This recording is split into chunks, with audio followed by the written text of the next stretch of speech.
So, Oh man, Yeah, Brooks got his Some defense. toss. did he get his Yeah. jerseys yet? That's my question. Uh-oh. Yeah, I ordered them all.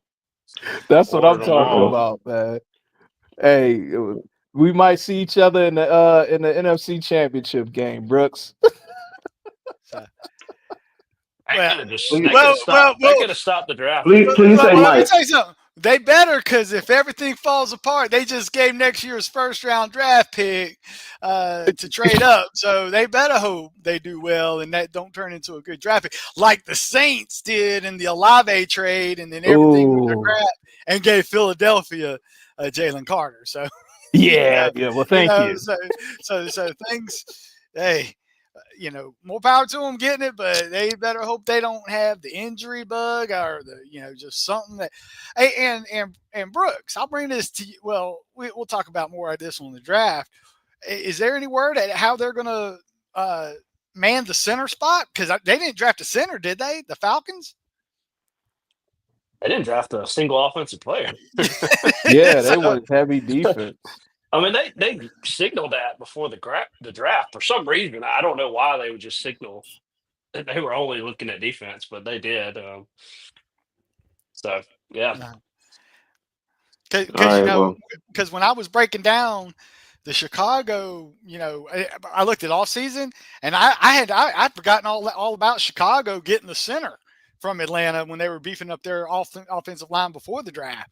So I was thinking, oh well, no, when I was let looking me. at that, I'll take that back. Their seventh round pick was an offensive tackle, so they went okay, offense on the very last pick. okay. Well, I guess they like their backup center or something, but I was just curious. It was just odd. Well, I mean, you got to know how to spend the money. I don't think they couldn't have matched Chicago because of the Kirk Cousins contract.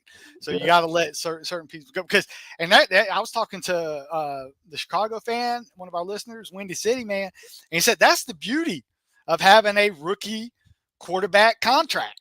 They were able to spend money to get Yep. to get the center from Atlanta, to get the tackle from Kansas City, Thuney. So I mean, they were able to get all these good pieces before the draft, and then still load up on quality draft picks. Yeah. So, Yeah, yeah. I like some of the picks, and I still question, some of the strategy. Definitely like some of the picks, though. Um, I thought getting two safeties back to back was weird. mhm. Yeah, because y'all had Edge Jesse rushers is Bates. one thing. Edge rushers one thing. You can Yeah. never have too many of those. But back to back safeties like that, Yeah. and then trading up for another one. Trading up for James Pierce Jr., but also trading up for the safety out of Notre Dame. So Yeah. they gave up a lot to get some of these players. Not saying I don't like the picks, but yeah, still some weird strategies though. Well, yeah, and that's can be mutually exclusive there. You can like the picks, but also Right. not like how they got there. you know, so Yeah. Yeah. Eh, yeah, and then of course we can't get out of uh, our own way with our defense coordinator's son pranking Shador Sanders. So oh man. that was great. Yeah. That was great. I was like, Yeah. talk about the bad time to do it too. Yeah, You only the know, Falcons. Only the Falcons. yep. Yeah. And the Falcons. Did y'all hear the actual call? Because they played the call.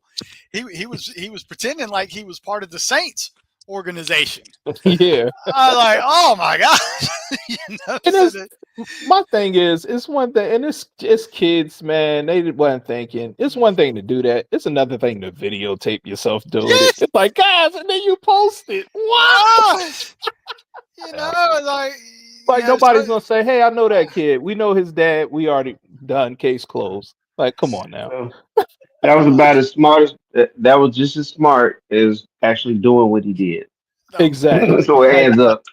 yeah, it's just yeah. But they said it Mm. was quite a few players had crank calls, man. Yeah, Tyler Warren. They Yeah. pranked him, but nobody's talking about it because the Sanders thing overshadowed Yeah. it all. So, Yeah. Yeah. you know. No, how about Cooper DeJean last year? He Oh got yeah, Oh pranked. yeah. Yep. yeah. Yep. Mm-hmm. Cooper got it. Yeah, he didn't Yeah, realize the Eagles was really calling him.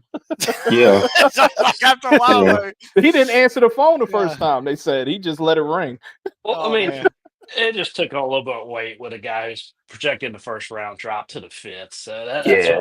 that's what And made your it dad happens to more of be a Deion big thing. Sanders. Oh, and who was And the your dad's guy? Deion Sanders. Yeah. Hey, who was the guy where the mom answered the phone because he was like out of the room? Oh, Oh yeah. Quinshawn, he's the Uh, running back from Ohio Oh, State running back. Junkins. Yeah, Junkins that Oh, went to oh yeah. I Cleveland. mean, how about that? The mom's answering the phone. It's such a. Hello. It's like the one time you're gonna walk out, Hey, because this one thing. Now I can tell this because I work in the tax area in a tax department. So Mhm. sometimes I do step out. When I'm on hold for a while, but it's just the actual timing of when you pick to go out is when they call. Exactly. Yeah, like, oh man, that was a classic. So just one of the many draft moments you just can't help but remember. Yeah, yeah, but nothing beat that year with Tunsil. It was like, the, Oh, oh, the right gas man, before mask. the wow, draft, the gas mask. I, I I still to this day. I mean, of all the things, the release when it released, and just to see the drop. Yeah, my man was dropping like a domino. I'm like, Like, gosh, oh you my, went from number 3 to what? He yeah. went what, 17 or Yeah, something? something like that. Because everybody was saying, "Now what's going to happen?" But hey, it turned out good for the team that drafted him. He turned out to be a Yeah, legit left tackle. So, yeah, he was legit. but yeah, you're right. He cost him. Ironically, he went to Yeah, Miami with yeah. Ricky Williams hit pass. Oh my goodness, you can't write that stuff. You can never No, write that no, stuff. man. Yeah. Oh man, golly. I guess we can go ahead and officially get this party started. So I'll Yeah. roll the All credits, and right. then we'll do this. I'm finishing up my baked spaghetti.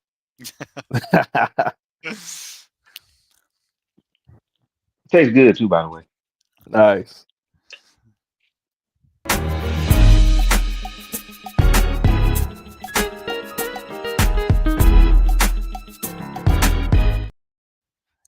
And we're back. Hey, we're Yes. back, calculator. Hey, 411 Sports World Network on YouTube. Make sure you check us out. Check us out also on TikTok, Mr. 411, and Instagram, Mr. 411. That's just a little bit of business we want to take care of there. Just follow us there. Go ahead and scan that code. Scan this code too. That's the Instagram one there. And then we're on YouTube under 411 Sports World Network on YouTube. Hey, we're back. We had the draft last week. Now it's back to this week. You heard some of the back and forth just a few minutes ago there before we officially started the show. In the building, as you can see on the screen, I'm at the bottom there, Mr. 401. I'm eating baked spaghetti right now, but I'll be on there with these guys in a few. Right above me is Brooks, the showcase, Mr. ATL himself. And then we have the ATL rival, New Orleans Saint, the calculator. And then above the calculator, we have the one and only Philly Red Zone. Yes, And as his sir. name says, Philly, you know what team he reps.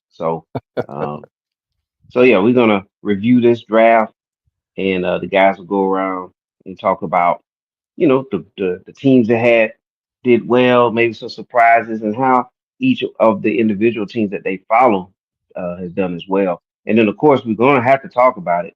I mean, there's no way around it. We got to talk about Shadur Sanders. He didn't go number 7 in the first round like I projected. Um, he went later on in the draft. So we'll talk about all that in a few minutes. I'm gonna pass the mic over to calculator. Yes, sir. Well, as you can see on the screen, we are sharing the screen. Just, we had a little fun with us picking first round picks, and I actually highlighted on the right side of the ones we actually got right. And to have anything past the first two is amazing when you had such a blockbuster trade, and that trade being Jacksonville. Now we said you can go and check the show. I started off that show saying Cleveland was fielding calls and the Giants were fielding calls for that pick. Now, as soon as Jacksonville moved up, the Giants took the phone and hung it up because the Giants had wanted Abdul Carter all along, but they were afraid possibly that Cleveland, and as you can see, we were talking about it, Cleveland might want to, at that time, might want to pair, Abdul Carter with Miles Garrett and form it. So that's why the Giants were feeling called. But hey, as soon as that trade, everybody knew Jacksonville was going to go Travis Hunter. So the Giants said we're going to stand put, and with Abdul Carter, hey, the New England Patriots. See, as you can see on the left side, we kind of messed it up right after we nailed the first two. We knew Cleveland was probably most likely going to go Travis Hunter, but like I said, the Giants had didn't know for sure.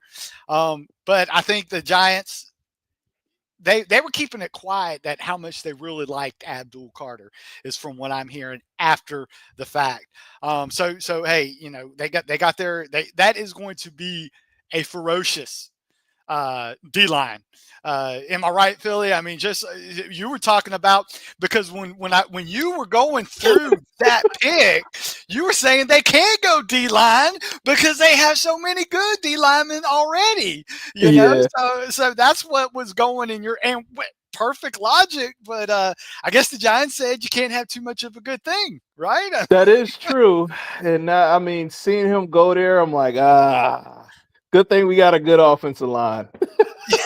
yeah, it's gonna be good on good, man. Dexter I Lawrence and Thibodeau and Brian Burns and now Abdul Carter. I'm like, oh gosh, that wave after wave. It almost looks like a college defensive line, where they can just bring in fresh bodies. Yep.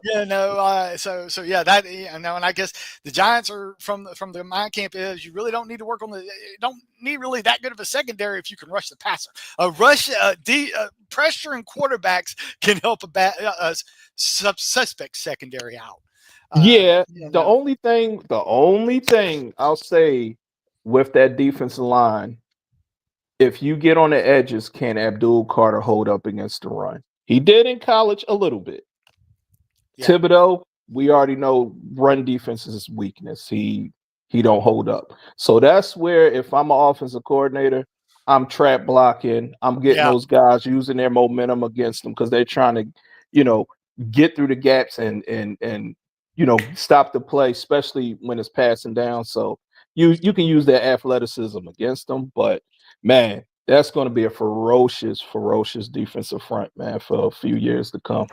Oh, they got Scatterbo too. Yeah, dude. The scat man is it's gonna be interesting in the NFC East. Love Scatterbo. I love it, man. I want Scatterbo to wear green, man. I ain't even gonna lie. No. Bring his 4.6 speed behind Barkley. Just makes plays, man. Just makes plays. Yeah, the dude is a stud, man. Yeah, he's a stud, man. I heard the hype, but when I saw that Arizona State Texas game and that kid was just all over the field, I'm like, the guy is running so much. He goes on the sideline, folks. It's real. Throws up and then comes back on and throws a touchdown. Throws a touchdown. Oh, nothing to runner. I guess he was so tired. He said, "Coach, just give me the ball and I'll throw it." He threw an absolute strike. I couldn't believe it. I said, "Oh my gosh, he was the man." I mean, Texas was the defense. Look at all these NFL players on defense that Texas had. So Scatterbo did this against future NFL players. Yeah. It's not like he was playing those Pac-12 teams or Big 12 teams. He was playing a legit SEC top 5 defense at every level, and just balled out.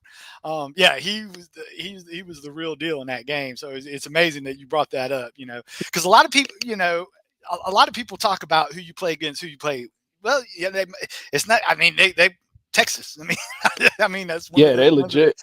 Yeah, So yeah, that was pretty amazing. I wonder if his parents was playing John Riggins videos when he was a baby, man. Because I caught the tail end of John Riggins, dude. But his style of play is that caliber running back, man. Not the fastest in the world, not the cut. He's not trying to get around you. He's just trying to plow right through you downhill. And just ask teams that played Baltimore this past season, feeling that Derrick Henry body blow, and then you can do a change of pace back, and Yeah. then guys are. Let me tell you, Justice Hill for the Baltimore Ravens is not. He's not getting those 6-yard per touch catch if they didn't have Derrick Henry pounding away against those defensive players. So yeah, Scatterboo can definitely be a weapon, that you can use not only throughout the season. I mean, now the one fallback we can go to Scatterboo is he's got quite a few miles on him from a college because he's been in college for a while. Yep. He's been the workhorse for a while, but you still can't fault the skill set. Nah, he's a stud, man. I hope it transition to the NFL, man. Even though he's my rival now. Yeah, and another thing that I knew was going to throw our draft off was when our GM of the Raiders, Mr. 411, is going out there, even though Brooks helped him out and told him, dude, you got Geno Smith, you got Pete Carroll as a they're not needing a 411 stuck. He said, I'm going with Sanders, and that's fine, Mr. 411. That was your pick. But I also reminded Mr. 411 yes, it was. This was the team that was dead last in rushing in the NFL. And May I say something about this? Yeah, of course, Mr. 411. The floor is yours. Okay, the Raiders, as we all agree, are terrible, right? Yep. And they need everything. There's question marks at the quarterback. There's question marks. Well, outside of your tight end, they got absolutely right. They do. They don't need a tight end. That's right. And Shador could have threw 1,000 yards to that tight end, this season. And they could have went 0-16. But you could have started your franchise with a quarterback, or again, you can draft Genty, who, by the way, is one of my favorites. As Philly Rezone knows from the college football show. Oh yeah. Oh, and Brooks too. But without a line, he might be just like how Saquon was early in his career, where you ain't got no, you're on a bad team, and the situation could just go left. It may or may not. But that's where Tom Brady, who is the mentor, who I thought was the mentor for Shador Sanders, he didn't even pick Shador. So, man, I was way off on this one. But again, test case study. If he had went that early, think about how our draft went after he was selected, after Shador was selected at 7. Nobody went after Shador. I mean, what was it? No, not Shador. Genty for some reason, and I was just curious as why nobody picked Genty up in our draft after he was passed. Well, in our draft, because in our draft, Genty didn't fit the profile of any of those teams, with the exception of the Bears. The Bears would have been the only other logical spot after the Raiders, because Jets, they got 3 running backs on the team. Carolina Panthers, they needed a playmaker. They have 2. Now, heck, they drafted a running back last year that didn't even play due to injury. Brooks. Jonathan Brooks. Yeah. And the Saints, that's one of the few needs they didn't have. Kamara got re-signed. They like Kendre Miller. So they were good. So the only possible would have been the Bears at that time. However, when I talked to my source in Chicago, they were locked in on a tight end at this point. If Mason Graham would have been gone, because that was pretty much two guys. Of course, I picked the wrong tight end for the Bears due to my source, But hey, on the show, I was corrected. Somebody, I can't remember Mr. 41 who it was, but someone came on and said, Loveland is up there, and that is true. So the Bears went with it. But yeah, Genty, if you look, 49ers weren't going to get him with McCaffrey because they needed help on defense. The Cowboys might have. I'm not a Cowboys fan, so if Genty would have been there, that definitely would have been an interesting decision. But hey, what running back does these teams have that's better than Genty? Okay, let's start with Breece Hall. I know he's coming. Okay. I mean, he's coming off an injury. It's just the mentality of NFL teams these days. Yes. Well, I'm saying it's not necessarily the talent. It's just running back's just not a position of value right now, and teams feel like they can get one in the later rounds. that'll Yeah. Even the still, back that threatened Barry Sanders records and all this kind of stuff. A back that good, like if Herschel Walker came out, all the teams gonna pass on Herschel because he's a running back. Everybody keeps saying that running backs don't have value and this and that, but how many teams like look at the Falcons and what they did and said, "No, we're not going to go along with that theory," and how they've been rewarded with picking Bijan Robinson. You know what I'm saying? So that nonsense about running backs just being there and you can pick them later, that's some bullshit that the NFL wants to try to tell y'all to sell you on. If you are a 3-down back and you can catch the ball out of the backfield, you're just as good as a damn receiver. Okay, that's Antoine, y'all. By the way. Hey, how you doing, Antoine? I mean, I get it. Billy, what's up, man? What's going on, my guy? But at the same, we haven't made the playoffs with. Yeah, but at the same time, the teams you're building pieces, though. I mean, shit. This ain't the NBA where you get fucking 2/3 of the league allowed to play in the damn playoffs either. You know what I'm saying? So you got to build from somewhere.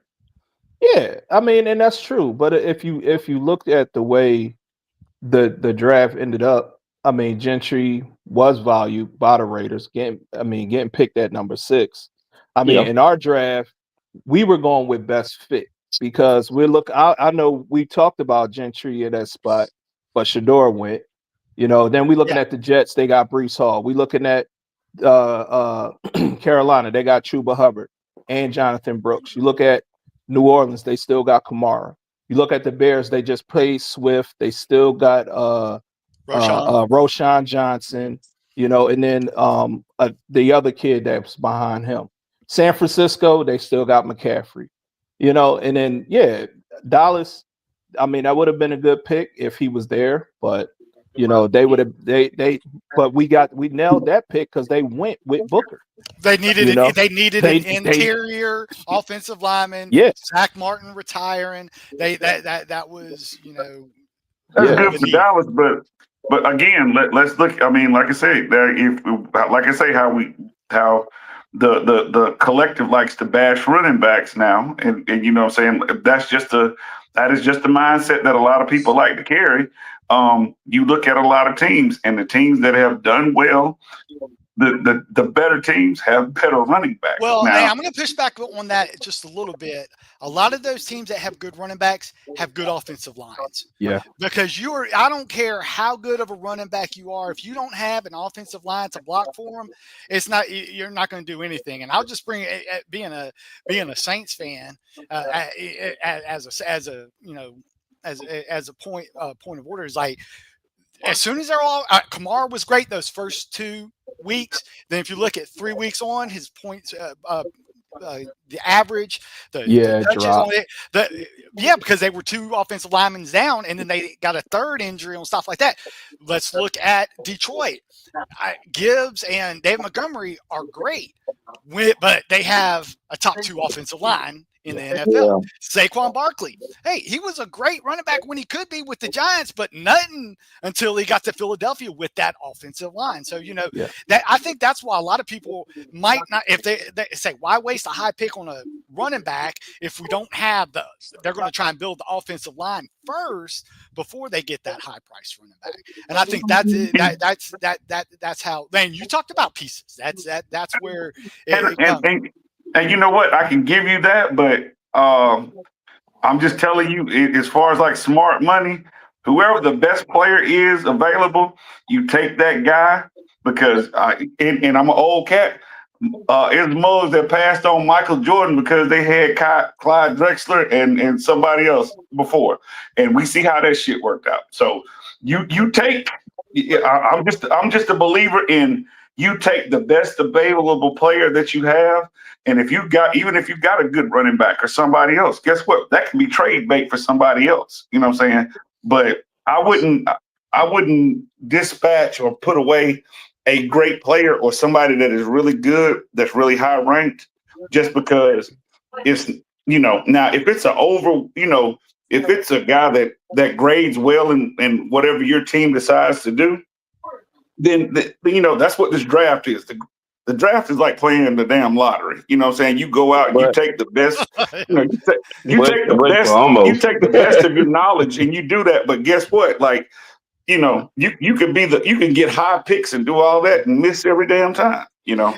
Yeah. And I'll give 411 credit because he did take that philosophy. If you look at our draft, he didn't care that he has two solid running backs, and we had that argument. He took Genty because at that spot he was the best player available. Yeah. In that spot, even though he and 411, you brought a good point. You know, I disagreed with your pick at the time because again, I like the parts that Seattle had at that, but and there is a danger. We can always say trade here, trade there. You got to get the trade partner to do it. A lot of, you know, it's easy enough to say to do a trade, but that you got to have the trade partner in mind. Yeah. I definitely wasn't gonna pass it. I wasn't gonna pass. You weren't. I wasn't gonna pass him at 18. Real quick about that, it may not be week 1 of a season. It may be week 10. You know what I'm saying?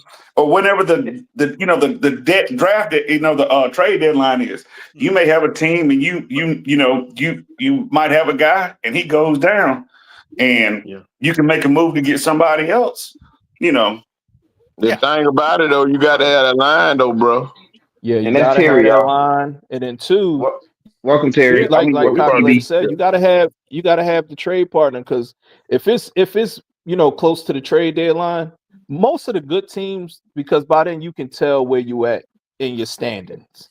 And a lot of those teams that are good, and if you trying to make a trade, they trying to fleece you. They not trying to give you up no future draft picks. They trying to give you a bag of rice cakes for a filet mignon. That rice cakes, man. Yeah, at least. And that's why those when they can't get the trade partner, that's when they're calling up Leonard Fournette on the couch saying, we need you to come down here for a couple weeks, you know. Yeah, but you ain't got that line though. That line, the most important thing. Yeah. Okay. The defensive line. Do the Raiders have a line? Do the Raiders have a line? I'm just no. They missing about 2 pieces. Okay. Yeah, they missing a guard. He gonna struggle. He gonna struggle. Yeah, I think that's a reality. But it's still a good pick though. There's a shelf life to running backs. More so than other positions. Fair. It's a very physical position. You never know. You know, I think running backs at this certain age, they just kind of fall off cliffs. You have exceptions to the rules. Your Adrian Petersons or whatnot. It's a physical position. Injuries, and I think there's a depth to the running back position in drafts. Because that makes teams want to wait. And I think the philosophy of building inside out, building from your lines out, and I think that's what makes running back slide a little bit. And I'm saying Genty is worthy of a first round pick. Of course he is. Yeah, he is. And somebody else would have got him in the first round, of course. I'm just talking about in general. I think there's a philosophy here and a lot of factors that tend to make running backs go lower in the draft. And again, that's not saying anything about their talent. They're gonna get hit every play. They're gonna get hit every play. And even when they don't have the ball, they're getting hit. They're gonna get hit. Yeah. He said that. Then they got to block hit every play. You blocking for somebody, or you got the ball. So you getting hit every single play. Every play, man. Yeah. Hey, but it's the right ones you get that got the speed and the power. You know what I'm saying? They can take that type of punishment. I would rather have a small back like Genty, you know, because he's small and he's compact. Yeah, like a bowling ball. Yeah. But, well, hey, that was the monkey wrench I was thrown into the draft, and courtesy of Mr. 411. And what pick? That was at the. Where was you at, Calculator? You was at the Raiders pick then. Yeah. Okay. Well, I also wanted to say I was impressed because we actually had a conversation about the Carolina pick because my thought process was, defense had terrible defense, and then on our show, it was brought up that he needed TV weapons, and I called that one. I told you that. You did, and I want to get. That's why I had to bring it up. I'm gonna give credit where credit is due on this show because you said they needed playmakers, and you put you put it on paper. You said, and that's why we got this because we want to show our receipts as well. You said they were going to get the best receiver in the draft, and they did. So I commend you. That was a great pick. The catch radius. The catch radius. You already got a quarterback in about 5'9". Goodness, yeah. So wow, okay. They need to tap into your phone, TV. Hey man, that's kind of like football 1-on-1. When you got a tall quarterback, you can deal with small receivers, but when you got a small quarterback, you gotta always think he got to throw that ball up. You Yeah, got to Yeah. throw it up. a perfect example of tall quarterback. Look at Peyton Manning. He had a bunch of munchkin receivers and stuff like Yeah. that, and he was hitting them. Tom Brady. Yeah, Tom Tom Brady. Brady. Tom Yep. Brady made Julian Edelman Edelman, and Danny Wes, Amendola Wes and Welker. Wes Welker He had the and munchkins out there. Yeah, Deion Branch. He Troy Brown. made Deion Branch, he MVP made Super Bowl. yeah he made about 5 or 6 5'5" guys look like they were all pros, and they Yep. did shit after they left him. Yeah. So Troy true. Brown, But then, man. What about Troy but then Brown? we Troy Brown. Yeah, then we Troy Brown flip it. was a small guy too. Yeah. Then we That's flip it and we look at Drew The, Brees and Marcus Colston. the Oh only yeah. tall guy, the Yeah. only tall guy that what you call had was Randy Moss, and you see what he did that season. Well, Oh, you yeah. had Crazy. Gronk about 6'7". Yeah. Well, yeah, Yeah. Yeah, Gronk, but yeah, he a but tight end though. You know what I'm Gronk saying? was a Yeah. You talking about the wide. Tomato, Gronk was a tomato. whole different kind of breed too. Yeah, I It's know. Yeah. Gronk And was Moss. yeah. And Moss. Yeah, Moss. It's Yeah, crazy. We're Moss talking is. about them giving Bryce Young weapons. I mean, Bryce Young was dead in the water mid-season. Oh yeah. Yeah. They could have drafted. They could have very well drafted a quarterback right there. Yep. Yeah, Yep. I wish they would have let him go. We would be the first one to pick him up. Shout out to Yeah, Bryce because Young for didn't he playing his way get back benched? into He the. got benched last Andy year, right? Dalton Yeah. took over for Yeah. Bryce Young in the season to kind of let him take a break, Yeah. take Yeah. a breather, Yeah. watch. Talk. Oh, I'm sorry. Go ahead. I'm sorry. No, I didn't no, mean- that's what he was at. Yeah, they were just saying take a break, watch how it's done, get your head together, carry the clipboard. Yeah. and it did him good. That was Because just bad coaching, though. That was just bad weren't coaching. on the field. His problems were not on the field. His problems were off that field, and having his heart broken. And you could say what you want to. You're still a human being, and like I said, his girl was doing these things to him, and so he was out there feeling like a little lost puppy. And until he got his confidence back, like you said, until he got his confidence back, and I watched that last game against Atlanta and Carolina, where Carolina had absolutely nothing to play for. Atlanta had everything to play for, and Bryce Young went out there and whooped Atlanta's ass just about by itself. Well, Bryce Young almost beat Kansas City as well. I was about to say that. Yeah. He had a lot of people on the road. Yeah. Look, he played really good. He was a drop pass from his rookie wide receiver from beating Philly. Sure was. He had a right. Yeah, you're right. Golly. He dropped the ball. Dude, I was in this house sick. I'm like, man. all right, no more football for the rest of the day. Yeah. Man, you gotta understand, man. I watched him play every game for them 2 years that he started at Bama. He's a point guard, dog. He got to have weapons. A point guard can't be good just going to one man. He got to have a whole bunch of weapons, and that's what he had at Bama. He had a whole bunch of weapons. Yeah, that's true. That's true. So true, Yeah. man. Yeah. Good point. Wow. Good point. So Carolina, I think we like the pick. Yes, sir. Yeah, oh yeah.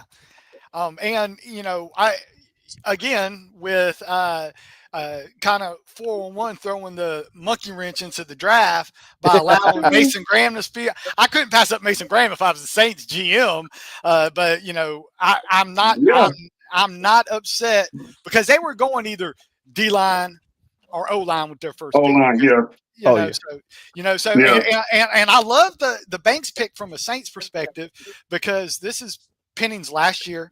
I still say they need to put. I would put him on the left side because their last first round pick for Gua, he's a right tackle by nature. So I think this is going to be good because it's not going to be this year because I think they're going to try Banks at left guard this year because they have tackles signed through this year. But then next year, Banks will move to the left side tackle, move for Gua. So they got their bookends for the next 5. But how long? But how long is his arms though? He might have guard arms. What? You got them T-Rex arms. You got to play guard, man. Kevin Willis Well, on. now I think his arms are longer than Will Grant. Joe threw it in there. So, Damn it. So I mean, so what? But hey, they're going to try him at guard, and they're going to see how because, like you said, if he has guard arms, he'll work at guard. But he's still a natural left tackle. You redefine what's possible. Hey, y'all But see all y'all just all makes y'all it young makes it guys. better on him though if he a tackle and he can play guard. Yeah, you know what I'm saying? back then. Because his pass set be better, and he can move his feet a lot better. Yeah. Hey, See, all y'all young guys. them guards got them short arms so they can pull your ass in. Yeah. Hey, I'm going to say, all y'all young guys, everybody that's not at least 45 or older, whatever, Mr. 411 hit y'all with one of the ones we used to talk about, Kevin Willis. If Kevin Willis had arms to match his body, he would have been one of the greatest. I know this is football we talking about, but he would have been one of the greatest centers of all time because he was big, athletic. It's a factor, that dog. Joker, hey, that man, he was like 6'10" and he had arms of a man 4'10". He had the shortest arms of any dude I had. And then you remember the Big Mac commercial, and the guy had the Whopper, and he was like, "I got these little hands," and that was Kevin Willis. He had little hands, he had short arms, and he just couldn't, But I know we're talking about football. Yeah. He had a great jump hook. He had a great jump hook with that arm, man. Yeah, he had a great jump hook. Yeah, because he was throwing it from his hip. You couldn't block it. You wasn't ready for it. From his hip. You couldn't get on the other side of his body. Yeah. What a I'm great sorry, arm. y'all. I'm sorry. I just threw that in. I'm sorry. Okay. Back to football. Oh, hey, and again, then after Saints, the Bears did go for tight end, but it looks like they went with Loveland over Tyler Warren. I was shocked about that pick. I was too because, and again, I went straight to the source. My Chicago contact said that they were a Warren Lovin type team, that would be their tight end, but I don't know if the age kind of scared them off. They said, okay, we're going to go a little younger because that's one thing. And I do believe Loveland is a better blocker as well. Okay. So that could be them, trying to help out because they still have a young right tackle, drafted them a couple years ago. I say young, but young compared to their left tackle. So I think that's where the Loveland pick comes in. Either way, Caleb Williams is happy. Definitely. Well, can I ask you? Can I ask you, calculator? Play up on the line. He gonna play like more like an H back. He's gonna be off the ball. Oh, well, see, that's why I thought Warren, because Warren's more built for an H-back than Loveland is, in my opinion. Yeah, really is, though, but that's where they're going to play him at. Okay. Well, okay, and I wanted to ask calculator. You said you had a Chicago contact. Yes. And what was it? Was it just the feel for Loveland as far as like the way that they want to go forward with Chicago, or like you say, we saw Warren in some big time games and saw like how he, like the dude was. I mean, like he you understand he was a professional playing with college guys last year. You know what I'm saying? Yeah. And so like you pass on him. Was it just a feeling with the Loveland, or what was it? Like you said, did the age run him off, or what? I mean, what? The age is more of, and again, a body type. Loveland's a bigger guy, as well. So that's now the guy I talked with from Chicago. He was a little upset with the pick himself because he's a Chicago fan. He wanted Warren, but he wasn't too upset because it still filled the need that they needed, which was a tight end. Now you could say they didn't need a tight end because they had Komet. And they just signed him to contract. However, if people know Ben Johnson from Detroit, he loves 12 personnel. So that, I don't think they're going to get rid of Komet. I think they're going to No, they're going to keep him. Exactly. So that's why I think it could be, Komet could be in line for more blocking and letting Loveland catch his fair share of passes. But I think what's going to happen. You really don't have to have no dominant blocker because you got that boy Penny Sewell at tackle. He gonna handle his side.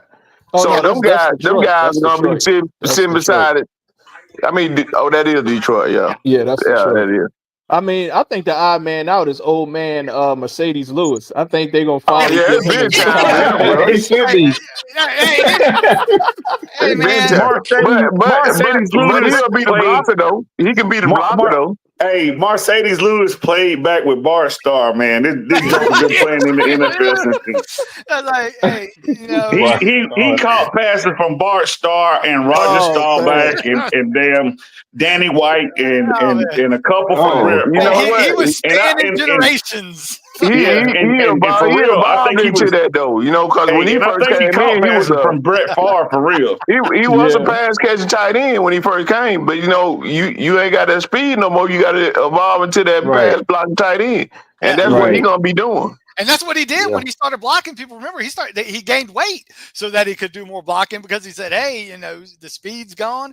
I'm going to be a blocker and just be a red zone target every now the and And then." guy. you really could move to a tackle. If he wants to put on a little more weight, he could be a tackle. Yeah. Hey, So, you still but want to collect checks? I was about to Do what say you them got to do. NFL checks make you do what you got to do. Next, he gonna be a Damn kicker. right. He gonna be Janikowski, man. Guard. Now, now he, now oh, he should be set for life. oh Yeah. man, Yeah. Oh my gosh. oh good, yeah, Yeah, Jesus. Oh Yeah. Especially, man. especially, especially if he's been playing since Bart Starr. Like he should have a Yeah. lot of I money. know, right? Yeah. Right. He Wow. was that was his rookie year. I looked it up. I think that was his rookie year. Yeah. Uh, Yeah.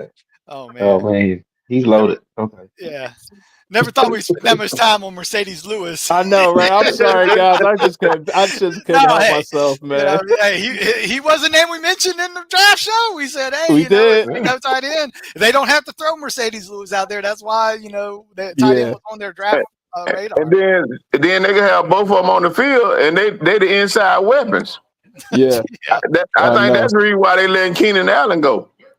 So, Oh Yeah. yeah. hey, oh Yeah. yeah. Well, Hey, them AARP papers kept on showing up to the building, man. They Oh boy. goodness gracious. How about San Fran, guys? oh man. They went defense. They went I like it. defense. They needed it because all them defensive players finna go. Yeah. Yeah. Yeah. They got to That's start paying. They got to start paying on offense now. Hey Yeah. man, first of all, I'm gonna throw my little 2 cents in. That's a hometown boy. He from Columbus, Georgia. Went to Hardaway High School. Went up there, helped Georgia win a national championship, and he's making his way through to the NFL. He's a good kid. You know what I'm saying? Like he's a good kid. And when you see somebody kind of come along those lines, and you have a little bit of a personal connection with him, and you see him make it to that level, you kind of cheer for him. And like I said, he's a good kid, man, and just one of those things that you're just happy that he's fulfilling a lifelong dream to be an NFL player. He's if we want to say a lottery pick, he's almost like a lottery pick, and so he's doing. I think he'll do well. You had to put somebody on the other side of Bosa. Yeah. You Yeah. had to do that. Yeah. And Or San Fran, Bosa was just gonna get double teamed all the time. yeah, and San Fran was trying to move up to get him because they thought, some other teams was gonna pick him up. And they couldn't strike a they deal were and he scared just of fell. Carolina Yeah. because Carolina was in need of an edge rusher at the time. So they breathed a sigh of relief when Carolina went with the wide receiver. Yeah. So, Yeah. Yep. Yeah, but that's a great pick for San Fran. yeah. Oh Great yeah, pick. most definitely. He's like I said. I mean, like he's one of those. He's a and you look at a lot of football players, but he's a smart guy. You know what I'm saying? He's a smart football player, and so it's just one again. Like I say, my little personal preference is because you have people that are kind of attached to somebody, and so Mhm. that always has a bias. So I'm not going to sit up here and try to act like there's not a bias on that part, on that pick. So Call him and get him on the show. Yeah, let's do it. I'll go to start reaching to the guys that might be able to get him on here. You know what I'm saying? I'll see.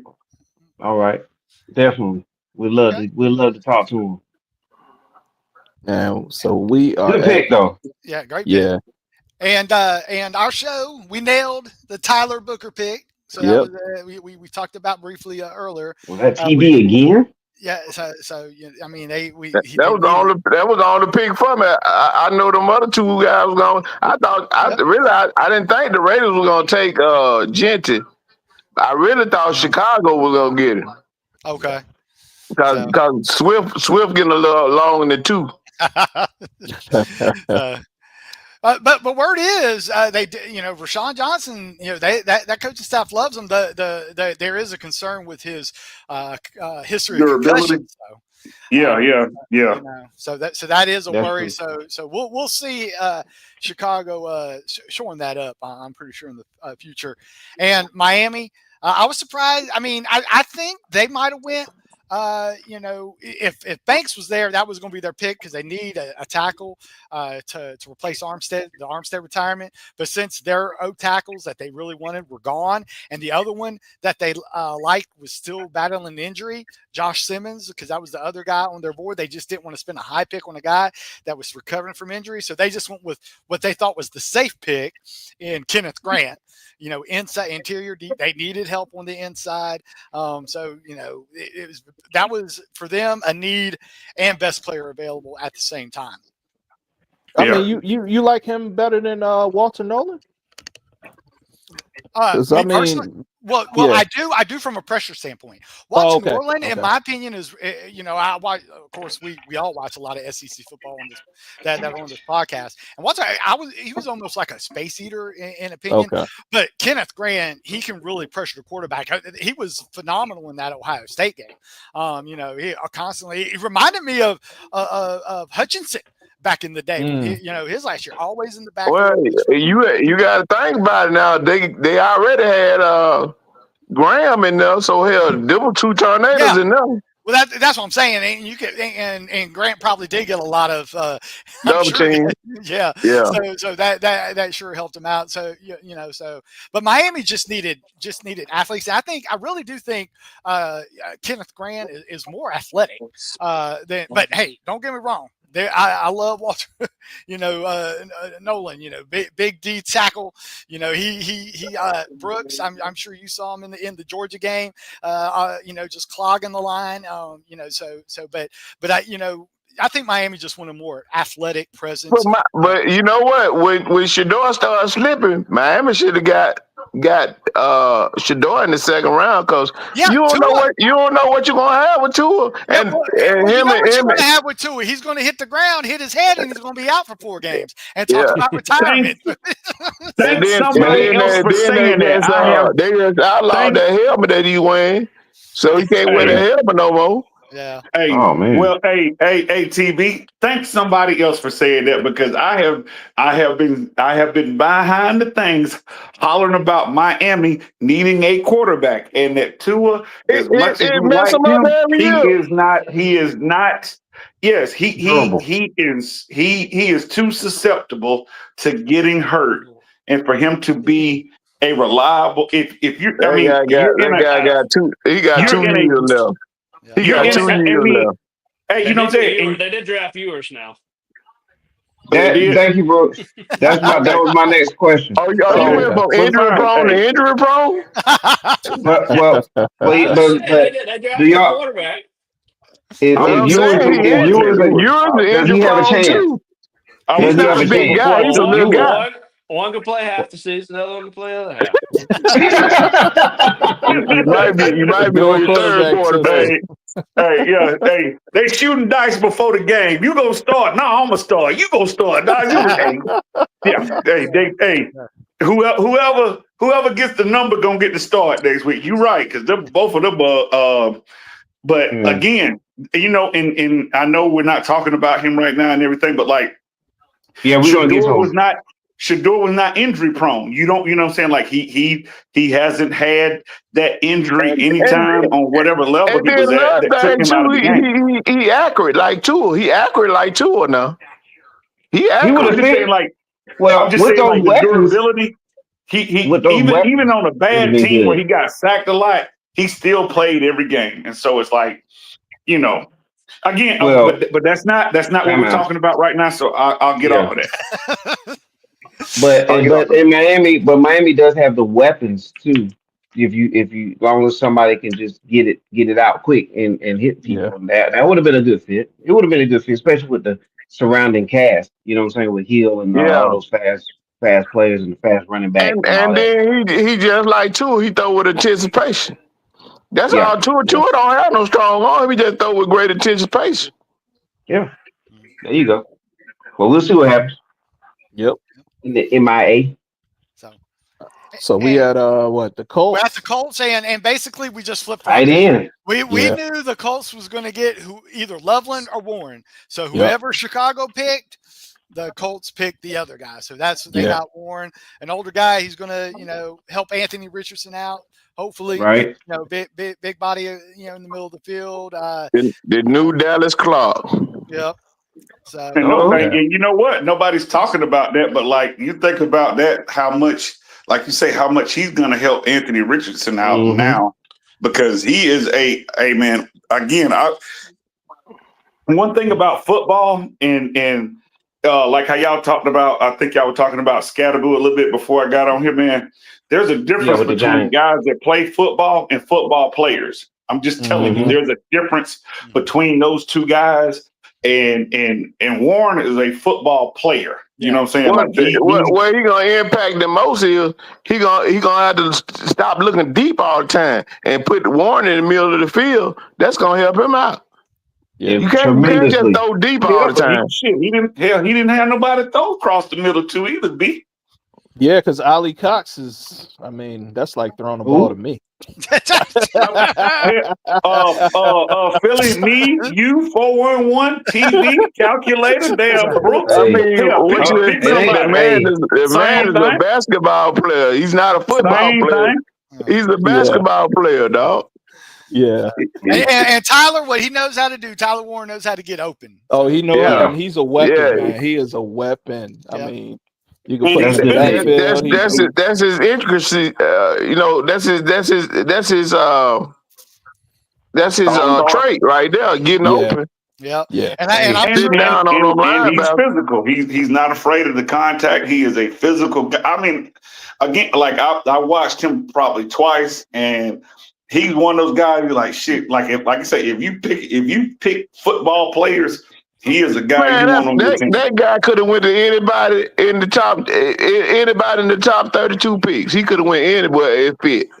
Yeah. Yeah. You know that's what you call a football player. He can fit anywhere. He's a football player. Yeah. There it is. Nice. They got a good one here. Yeah, and I'm going to throw this one to Brooks because his team. Oh yeah, let Brooks do this. And not only I was celebrating for Brooks, man. But who they took? So Brooks, you break down this pick for your Falcons. Look, I thought Falcons definitely got lucky here. Jalen Carter wasn't lasting this long in most of the mock drafts. I think you go back to San Francisco. I think Mikael Williams had just a better fit for them, more traditional edge. Jalen Walker is a hybrid. He can move the linebacker. He can cover. He can kind of do it all. So I think that's kind of why he fell, because he didn't kind of fit the mold of some of these defenses who were drafting edges before him. But fell right to the Falcons, and they finally just did the smart thing. And the Falcons. Thank you.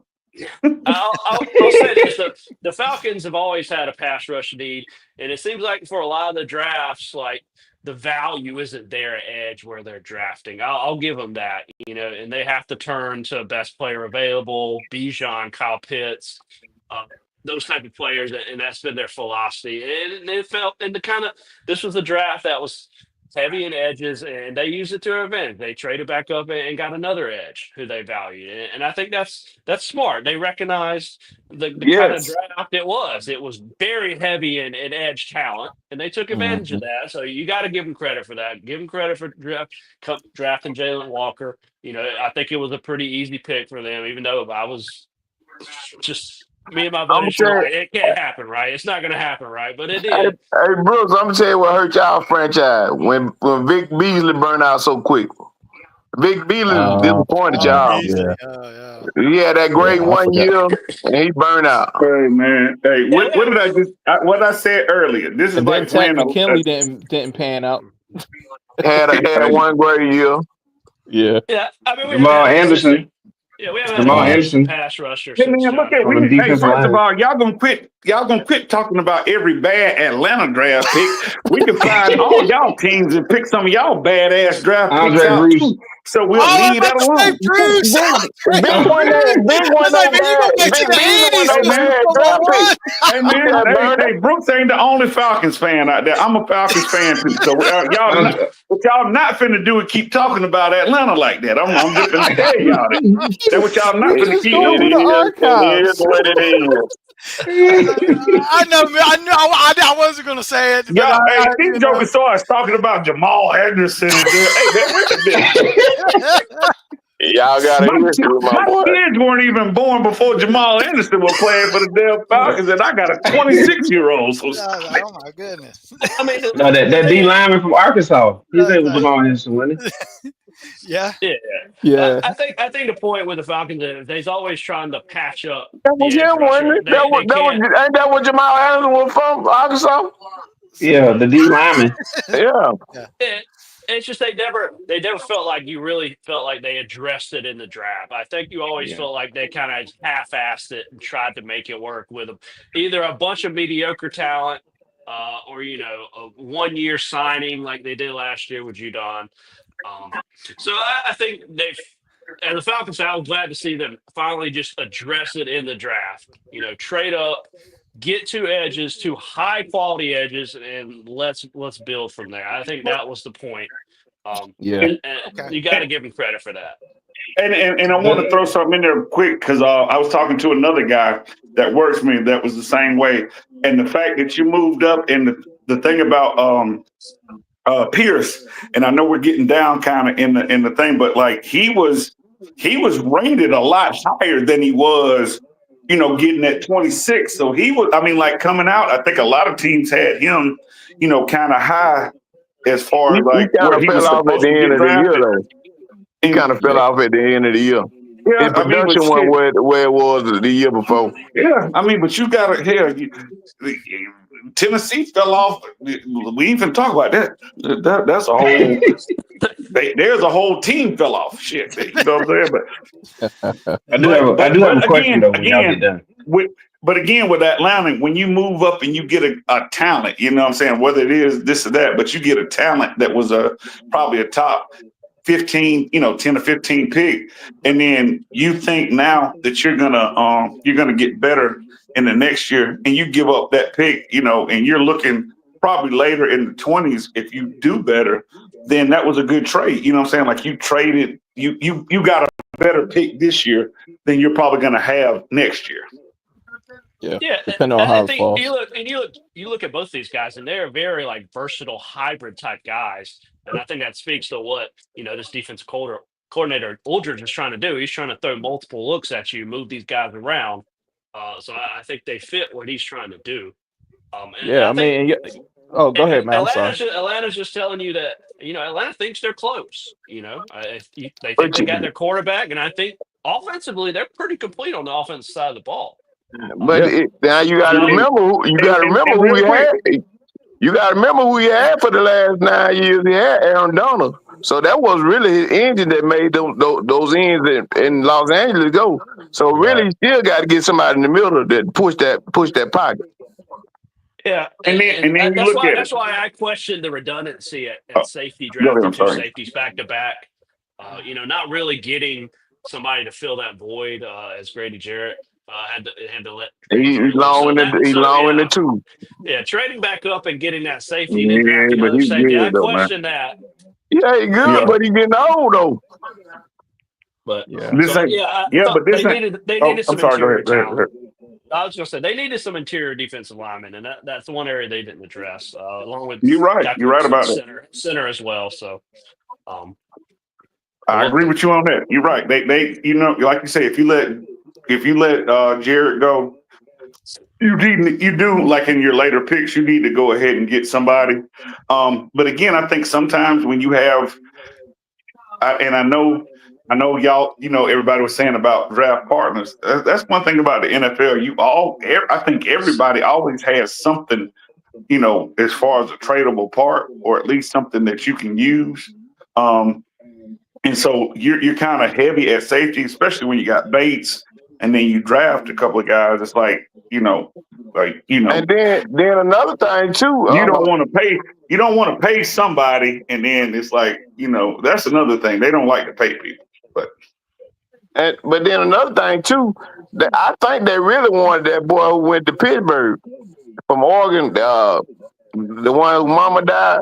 They really wanted him because he's an inside guy. Yeah, but he was already gone. Pittsburgh had already got him. So that's the main thing is you looking for your player, and once your player leave that board, all you can do is go to the next available one. So Yeah, I that do is have a true. They question. don't want to I do reach. have a I do have a Mhm. question too for the panel and directing this towards the two Falcon guys too. With this trade, Atlanta's giving up their first round pick next season. So is this good for the Rams? Or you know what I'm saying, to get Oh that wait, number one, well I'll tell you right that now. first round And pick not, next year? not The, really, the, because it's gonna be. It probably gonna be Atlanta probably gonna make the playoffs next year. It well, might not be no high pick.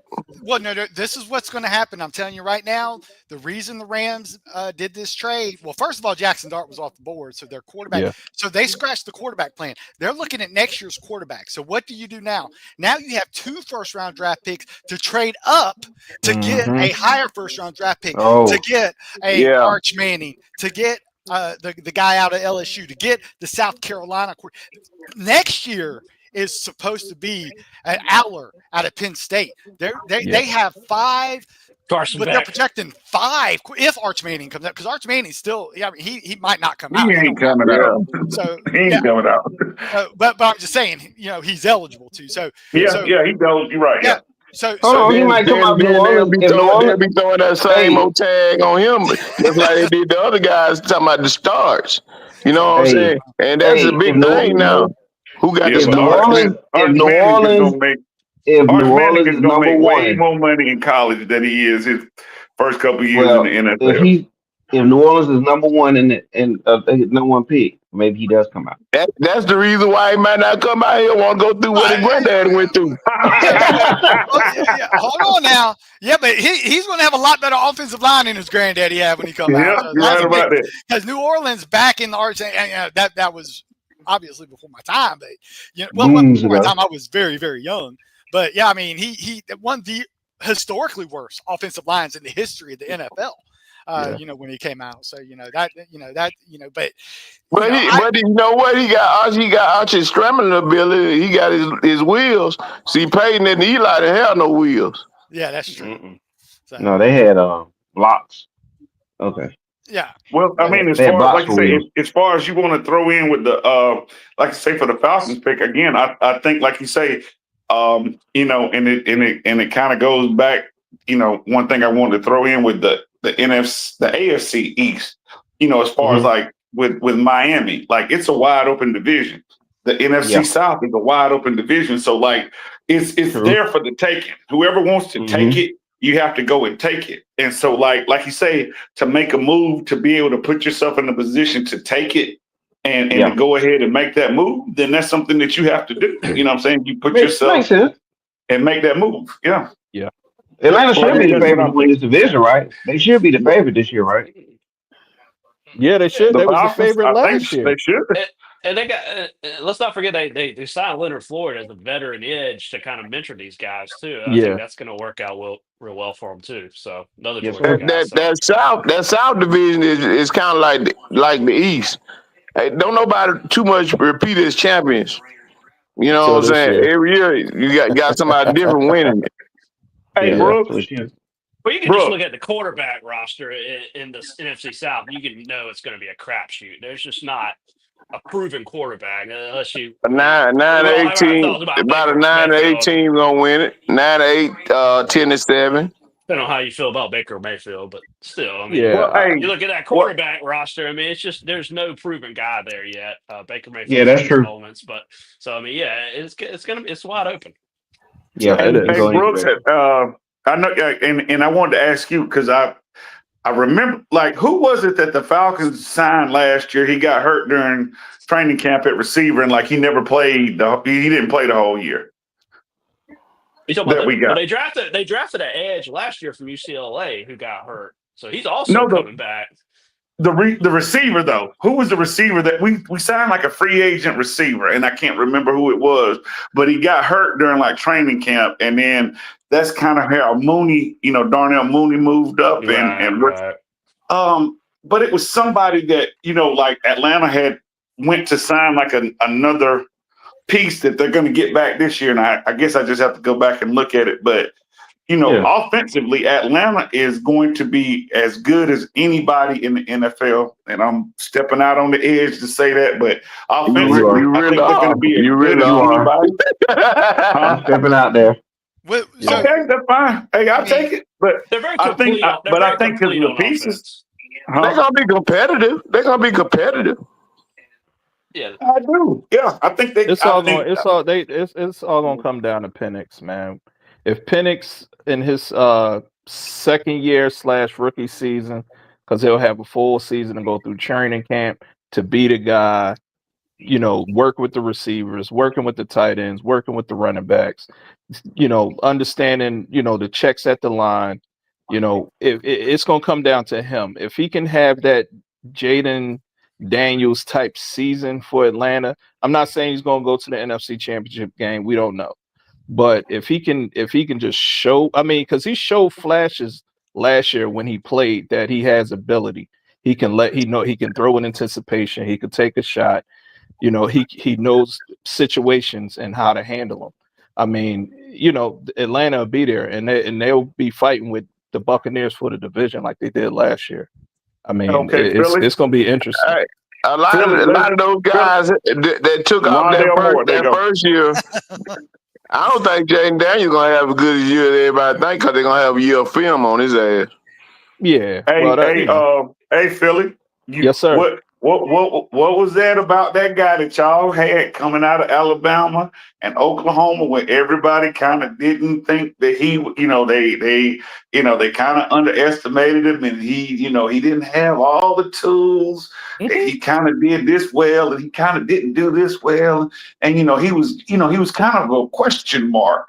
Yeah. And then he goes to 2 years in, he goes to the Super Bowl, and then 2 years later, he wins the Super Bowl. So, yeah, and two, the team built around him. They gave him some Maserati. That AJ Brown trade was that was huge. That was huge. Yeah, that was different. Yeah, that was the difference. Yeah. And then you draft his college teammate Smitty. I can go talk all day about this. And then you signed the running back. That's his blanket right there. Then you signed the running back that was one of the best players in the league, which made him much better. If you find a gold bar in the middle of the street, you're not gonna pick it up. You ain't gonna let it sit though. Yeah. But Hershey is talented. I got some money I want to give you. You want to take it? Nah, I don't want it, man. You got to understand too. Yeah. He wasn't throwing no 50 times a game neither. No. And that's right. But again, right place, right time, right system, right pieces. And I think with the right type of leader, right type of mentality at quarterback. Yeah, he has that winning mentality. I like Atlanta head coach though. I like how he's gonna. I think how he'll use Penix and give him a leadership role, but he's really not going to have to be that guy right now because he's still young. But if they play their cards right, man, they got them a player in Penix, man. I like Penix a lot. Okay, well, good for Atlanta. Where we at next? He a pure passer, man. Yeah. Yeah, we had Arizona now, man. Yeah, Walter Nolan. We talked about briefly. Hey, Arizona, I think they were going to get whichever D tackle was available at their pick. That's what they needed. Beef inside to they were susceptible against the run. And anytime you got to play Mike Shanahan twice, you got to play Seattle and their running game twice. They said, hey, we need a guy in the middle. Walter Nolan was a great fit. And I'm going to throw this one to Mr. 4-1 because he had this guy, the athlete of the draft, that didn't match production that T Brown really brought on the preview show of a guy whose athletic profile did not match the results on the field. The Bengals. Hey, 411. You like? I'm assuming you like this pick for the Bengals, correct? I did. So, because they needed an athlete. Yep. Because let me tell you, they weren't losing the game because of Joe Burrow and Jamar Chase and T. Higgins. Nope. They Anything defense for them was been good. Yes. And they They said needed defense. need defense.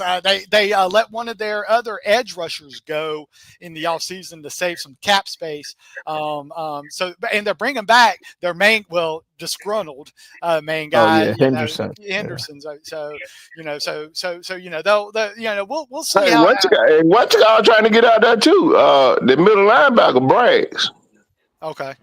So, Yep. but yeah, Cincinnati was a no-brainer. That we kind of knew they were going defense. We actually picked them to go cornerback because we just knew they were going on some kind of one side of the ball. So they decided to go for a pass rush rather than coverage, which is what they needed. And then I'm going to throw it to Mr. 4-1 on his team. Yay or nay, indifferent? How do you like what your Seahawks did with this pick? Well, I was throwing fists in the air at first, like punching air, like but after I let things settle down for a minute, Seattle's main issue is line. The defense is not that spectacular either to me, but the line is bad. And to draft a guy, now he played FCS football, which doesn't matter. North Dakota State is known for producing NFL talent, and But especially I didn't see. I thought they were gonna go for a big name, dog, bigger than that. Right. But that's the guy that had served on their board. They had him on the board. They really wanted this guy.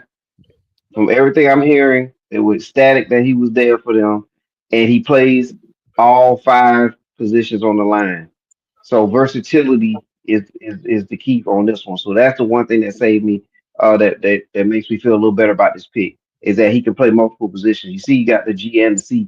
You remember when we played fantasy basketball? Anytime you had like a FC player or a point guard, shooting guard player, we were drafting them guys calculated. So like, for the fact that he can play multiple positions on the line, I'm good with the pick. And you have injuries all the time on the offensive line.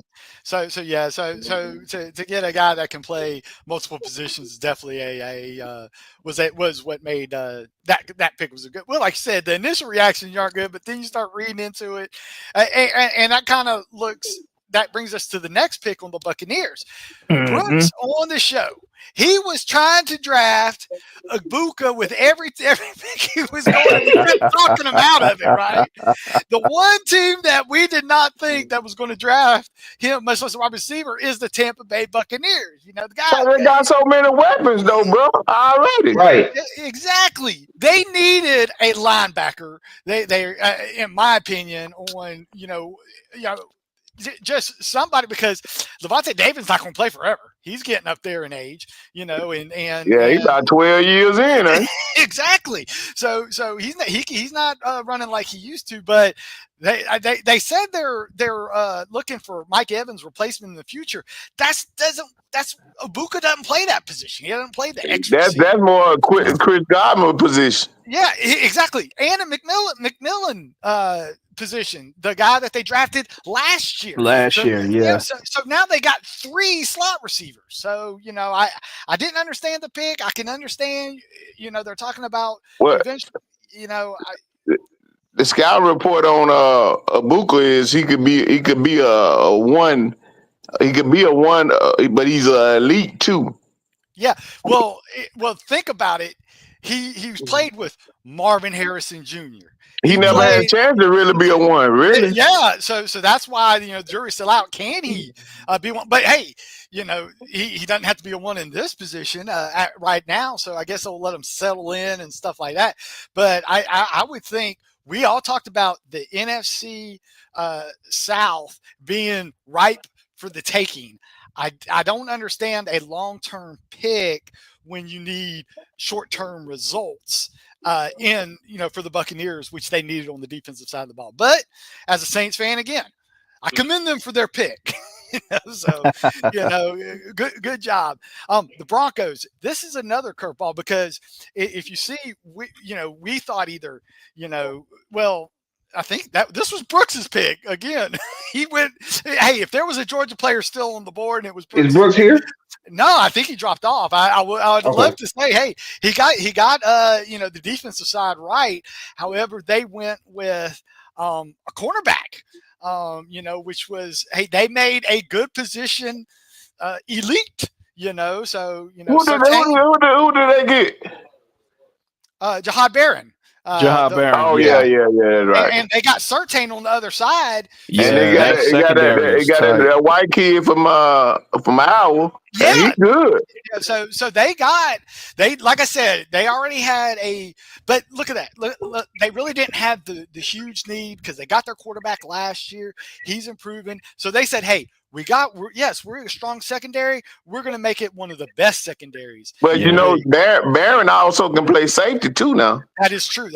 He's so versatile. So I commend the pick. That what I thought. At the time, the best cornerback on the board, and Denver went out and got him. Now the Steelers.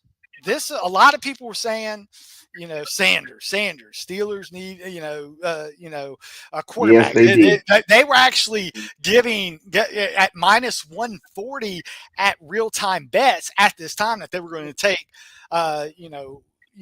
actually they did Shador for the specific. They didn't just say position; they went actually specific. So you'd have had to pay 13 or 130 to win 100. So that's how favor. But hey, Cameron Hayward, he's not getting any younger. No. So Mike Tomlin knows his guys. He knows his defense, and we actually talked a little bit Harmon on the board. We had him going to Kansas City in our other draft because I was saying for Chris Jones. Yep, you sure did. And that's what this is a play. The Steelers are replacing, getting Hayward's. Don't want to have to play Hayward as many snaps as he has to. And Harmon is a perfect response to that. And then you got to also look. They're a 3-4 defense. Yep. They really do a lot with their linebackers, and they got some hellified linebackers too. All that sounds good, but you ain't got nobody that's giving you shit on the offensive side of the ball at quarterback. Well, that's been 10 years, bro. Yeah, I know. They were winning with Russell Wilson quarterback. A guy falls to your lap. And you don't take it. They gonna get Mike Tomlin fired. That's what they're gonna do. They'll get Mike T fired. Antoine, make sure you keep that thought in there when we get to Shador segment too, because that's a good point that you bring up. I want you to bring that up again about the possible teams that could have got him, but yeah. So keep that in mind. Yeah. Keep that in mind. There's been at least 3 teams that should have took him already. So. Right. Well, they had different. They got some positive results down in Saint Land. They said Derek Carr is probably gonna be all right. Well, they addressed their quarterback position just in case as well, which I didn't agree with because they could have gotten that quarterback that they got in the second round Slaw. They could have gotten him. Yeah. Did you see him throw that ball? Hey man, they could have got him in the damn 5th round where they got you doing it. Motherfucker wasn't going. I'm sorry. On my bad. All right. Man, he threw the ball at the combine. It was like, man, what is this guy doing, man? Yeah, they said they were comparing him to Mahomes, coming out of having that type of just that athletic ability. He came out of Texas Tech, got hurt, 2 medical red shirts. That's why he's 26 years old. I think that's one reason they drafted him. However, they could have got him in the 3rd round, and I'll go over that when I break down the Saints draft. Briefly, because that they could have got better value at the quarterback position, in my opinion. So what about the Chargers? the Chargers, hey, J.K. Dobbins replacement. They got Najee Harris as a stopgap. But hey, if Amari Hampton falls in your lap, you got to take him. He was the second-rated quarterback coming out of college. That I had him actually. I thought he was going to go to Denver, to tell you the truth. But you know what? The thing about it, what they was talking about, because we had him on our board too, was that you really could got him in the third round. I mean, not in the third round, but in the second round. Yeah. That was his value was. So they kind of reached on him with they already having Najee and what you call. But you know that's Harbaugh. Harbaugh gonna run that rock. Well, yeah, but Harbaugh has an elite offensive line and a quarterback that plays better when he doesn't have to pass the ball. If anybody saw that Houston game, it was not a pretty sight when they were in catch-up mode. It was, but throughout the year, if you saw Herbert, he was good. He missing something, bro. I don't know what it is. He missing something because he got all the tangibles. Yeah, I think they're still trying to find. McConkey was a pleasant surprise at the wide receiver last year. But Joshua Palmer did not step up like he was supposed to do. They did. Word on the street, if I'm not mistaken, they brought Mike Williams back. So if he can stay on the field, he does have a with him. So and. Folks, Keenan Allen has not been signed yet, and we know Keenan Allen has had some good years in Charger land. So that's another thing that's why they might not have actually pressed. Sometimes your feeling be hurt because Keenan Allen was it for them for what 12 years. Oh yeah. Oh yeah, he was. But if he gets to get reunited, and money can make feelings go away if you get the right. Sure You're right. Everybody got a price. Hey, then you know what? I just found out. I did some research, and that Mahomes that they were comparing him to was Jackson Mahomes, who was Patrick's little brother. Oh, I got you. Because there wasn't nothing that told you on the football field that what you call it was there anything like Patrick Mahomes. No, don't beat. But he was more like Jackson. You just don't like that guy, do you? You just don't like that guy, do you? Pat Mahomes was not it in college. I'm sorry. He was a 500 quarterback in college. And I'm telling you what made Patrick Mahomes, a lot of what made Patrick Mahomes is Andy Reid. So you get Andy Reid, you get a quarterback that has some talent. And I mean, McNabb was the same way. Of course, McNabb was a good college quarterback too, though, but Andy Reid, if you get him the right quarterback, he's going to make absolutely. Absolutely. I 100% agree with you. A lot of times it's where you are and who you play with that makes a difference in how your NFL career comes about. So you got to think about it. Patrick Mahomes had the Kelsey, and then he had Tyreek Hill. Shit, he had all the weapons. He just needs somebody to put because he was not accurate in college. Not Pat Mahomes. He just had a strong arm. That was his attributes. Yeah.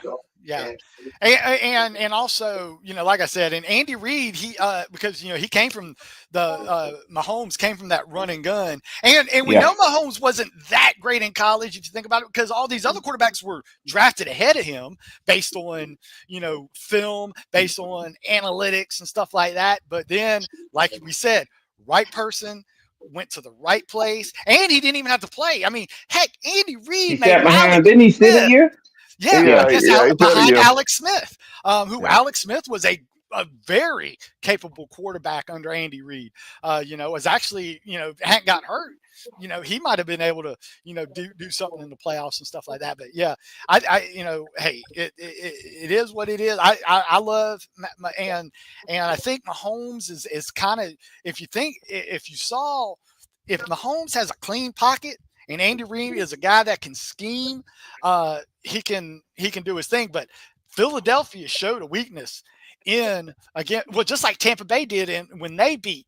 Gotta get at the quarterback. Yeah, that's right. Pressure up the middle. Mahomes does not do as well when he has pressure. Yeah, that front four, man. Yeah. Mm-hmm. Yeah. All right. Where we at now? We at Green Bay? We at Green Bay. Hey, fastest receiver in the draft. They said, hey, we got we got Wicks, we got hamstring hurt, Watson. Dobbs, That's Watson. Dobbs. yeah. I mean, they got a lot of receivers, but they don't have the elite deep threat receiver. So that's why they went with Golden. They're going to try and stretch the field, get Jordan. Hey, they can't. Jordan Love ain't going. Hey, the guys they're giving you weapons. So it almost seemed. And you guys can correct me if I'm wrong. Now, it looked like he regressed last year. Because that did not look like the Jordan Love. He was hurt all year. He was hurt all year. Okay. You remember he heard that? He heard that first game against Philly. Week 1 against Philadelphia. You're right. He was out, I think they tried to rush him back. And you're right. Something was off. So you're probably right there. The same thing that you had said too before. When we have film on you, when we can see what you do, when we're not just going into a situation blind with the quarterback, and he can do a thing. You know what I'm saying? He can do a thing. Yeah, because they creatures of habit. What they did one year, they're gonna do the next year too. Yeah, we learn tendencies. We learn what you're good at, what you're not good at, and so like teams adjust to that. Yeah. Especially the teams in your division. Mm-hmm. So and I think it's another offensive player. Hey, he shined at Texas. He was their deep threat this year. Got him into the playoffs and further. So I think it was I don't think it was a need pick, but I think they just went with a guy that could help them out in areas that they didn't have that they needed help in. It was a lot of receivers this year, but you had no definitive number one because everybody had knocks on them because they were talking about McMillan. Yeah, he tall and whatever. But they say he don't like to watch film, and they said really what they were saying. He's more of a volleyball. He's a volleyball type athlete. I'm of the mindset if you're not pure a football player. And something else is your best sport, you probably gonna be top of the notch till you get to the NFL where they can work with you one-on-one. Mm-hmm. Yeah. And I think that's what Golden, he's not really good with a route tree because he hadn't run a lot of the route tree when he was with Texas. He was kind of like fly pattern, deep outs, goes and stuff like that. So now they're going to try and, hey, you got to run the route tree in the NFL. He came from Houston first. He came from University of Houston. Yeah, that's true. My question is, he was just getting off a press. Can he get off a press coverage? Because he 5'11".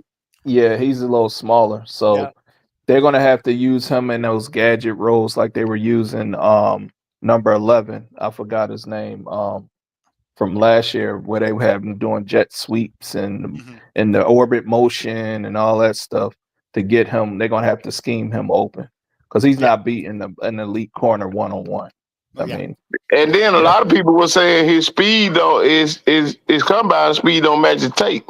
Yeah, he plays slower because he's trying to figure out a way to get open because he can't run the full route tree, and he's not a technician when it comes to running routes. Correct. And you could just see that. I mean, if you think about it, that's what Tyreek Hill when he first came out. He was just a burner, and then being in Kansas City, they coached him up. So I think that's what. And then another thing, too, Texas really got him to be the second wide receiver. They really wanted Bond because Bond can run the route tree, but Bond stayed hurt the whole year. Yep. Yep. That is true. Yep. That is true. Okay.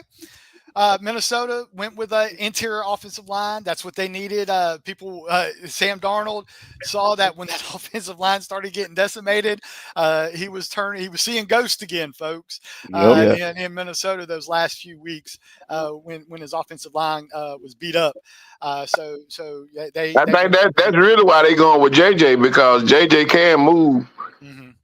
JJ should be back. They said he should be back for the season. Mm-hmm. Good luck. I know, right? And this was kind of like, if you talk about cause and effect, this is kind of, well, first of all, the Falcons gave the Rams a deal they couldn't, too good of a deal that they could not refuse. Godfather, put that Godfather line, make them a deal you can't refuse. Because what happens is, I'm telling you, the Rams. I did it in our mock draft. The Rams were targeting Dart. That was going to be their quarterback of the future, and the Giants knew that. So the Giants said, "Okay, we're going to trade up to get Jackson Dart because he's not going to be available with our early pick in the second round. So let's move up and get because they wanted a quarterback. They got their main guy, Abdul Carter. So they said, okay, got their defense, and now they're going to get the quarterback. And they don't need him for the first year. Yet 411 says he's always been an advocate of waiting a year if you can. And what's so good is and another reason they did this, you get Jackson Dart in the first round, you get an automatic 5th-year option. And you always want that 5th-year option for quarterbacks because if they turn out good, you get the deal of a century. You can lock in that 5th year and not have to pay a lot of money. So that's why a lot of teams trade back in if they can get a quarterback in the first round because that first round. But if he's good, if he turned out to be good, you have to sign him. You have to sign him in that 3rd year. Well, you don't have to, no, because he's under contract. You got to pay him. You got to pay him because. That's what happened to Dak. See, Dak was a 3rd round pick. And he was in his 4th year. They had no 5th year option. But in a first round pick, you have a 4-year guaranteed and then a 5th-year option. So what that means is the team can just keep you and sign you and pay you that 5th year without extending you. So I know, but when you get in that 4th year, you got to either start thinking about I'm a franchise you. That's how Kirk got all that. That's how Kirk Cousins got all that money. Exactly. Kirk Cousins made a career out of being a franchise quarterback. Because if you're a franchise quarterback, what do you get? You get top 5 of the salary. They can only franchise you 2 times. And then they got to pay you that big money. That's how Kirk got that 84 for 4. So let's look at this then. Jackson Dart, you can lock him up for 5 years. Then you can literally guarantee his first 7 years. So that's why it's like, hey, we got to move up in the first. Well, first of all, we got to get him in the first round because he's not going to be available in the second round. Second, you get the 5th-year option on the table in case he's. Third, Dayball, the coach of the Giants, really liked Jackson Dart's film. Yes, he has been inconsistent. Anybody that watched that Florida game? I'll just say he don't impress me. He make a lot of bad decisions. Yeah, but he makes good decisions too, like he did in the Gator Bowl. When he running it, and then Senior Bowl. Oh, and he can play through injury. I wish Brooks was here because I'd like to bring up that Ole Miss game every now and then to Brooks. Jackson Dart went off, and then he tapes himself up and then comes and Willis Reed's out into the field and leads them to victory against top-ranked Georgia. I loved him when he was at Ole Miss and we played him. Alabama played because we always whooped his ass.